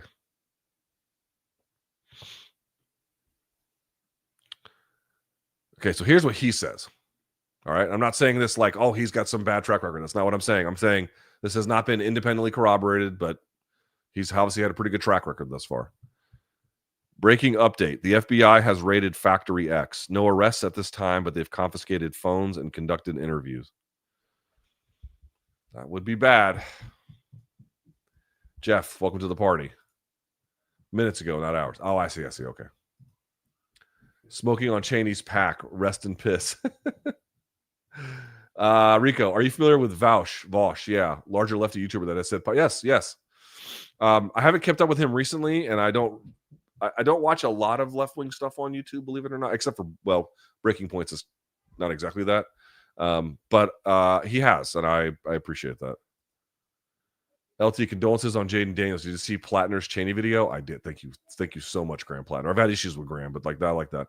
Do you think he wins along with Abdul El-Sayed? I don't know what the polling looks like for him in Michigan yet, and Shoykot with Pelosi retiring. It depends, because they're not going to just let Shoykot walk to the Congress. They're going to put another like Dem handpicked guy or woman in front of him. So let's see how that looks. But with her out of the way, Shoykot's chance of winning, and I know it's spelled Sykot, but it's pronounced Shoykot, goes up dramatically. 2 years, love you, Luke. I understand that people ask questions. However, this should be an MMA pod. You have LTGP redirect the questions if possible. Every time I say that, people get bitter at me. They're like, no, keep it the way it is. I think as the content on LTGP expands, I think it'll naturally settle out. So 2026, I think this is going to be a bit of a better balance for everybody. Mamdani's first trip wasn't to Israel, it was to Alex Soros' penthouse. I did see that. Regardless of what the vote represents, isn't this complete hypocrisy? So what I'm saying to you folks, I'm not investing my love and attention into a man. Into a movement, and how he governs is the only thing that I care about. How hard would Yuri versus MVP go at 85, and who wins? It would depend on how Yuri's chin could handle 85, because he would get tagged early. And you're like, oh, he always comes back. Yeah, but 20 pounds of depletion? I don't know. If he can maintain his chin, I could see Yuri winning. But without that, MVP is going to get him. How prevalent do you think fight fixing is in the regional scenes? Well, how much betting goes on there? But you know what? Honestly, who knows now? And overseas and other fight, who knows? Honestly, it could be significant. Not so much like, oh, what are the odds on FanDuel or something like that, but just in terms of, well, again, it would depend on how much betting activity is around a particular event. Some of these are so low level, it doesn't really matter. But again, one of these things where you're like forced to confront questions about how pervasive it is. We need more evidence. LT, wondering if you yourself have ever watched a UFC fight and thought the outcome may have been manipulated or fixed. Yes. Yes, many, many times. Many times. And a lot of times you're like, oh, so-and-so had, as I mentioned, octagon jitters. Then you look at it, you're like, maybe that wasn't the only explanation, Repudiating identity politics is the way forward. Yes and no. Yes and no. In a big way it is. But repudiating it to the point where you're undermining parts of people's lives that actually make them contributors to broader society is a problem. My contention is that prior to the Revolutionary War, the economic modalities of the southern colonies could be called agrarian pre-capitalist systems. Is this a line from Good Will Hunting? 46-year-old white dad, can you explain the 6-7 thing? My daughter does it. 6-7. My understanding is it means nothing. It's just a brain rot thing that people persist with. Zoran's father is a Shia Muslim and mother a great Indian American filmmaker, Mira Nair. But he is an Islamist, I guess. I mean, he's Muslim, but he's not some radical fucking cleric. Like, people, calm down. Would you ever be open to going on Jake Shields' podcast? I don't know about that. I don't know. Yeah. I don't know. I don't know about that. I'd have to think about that.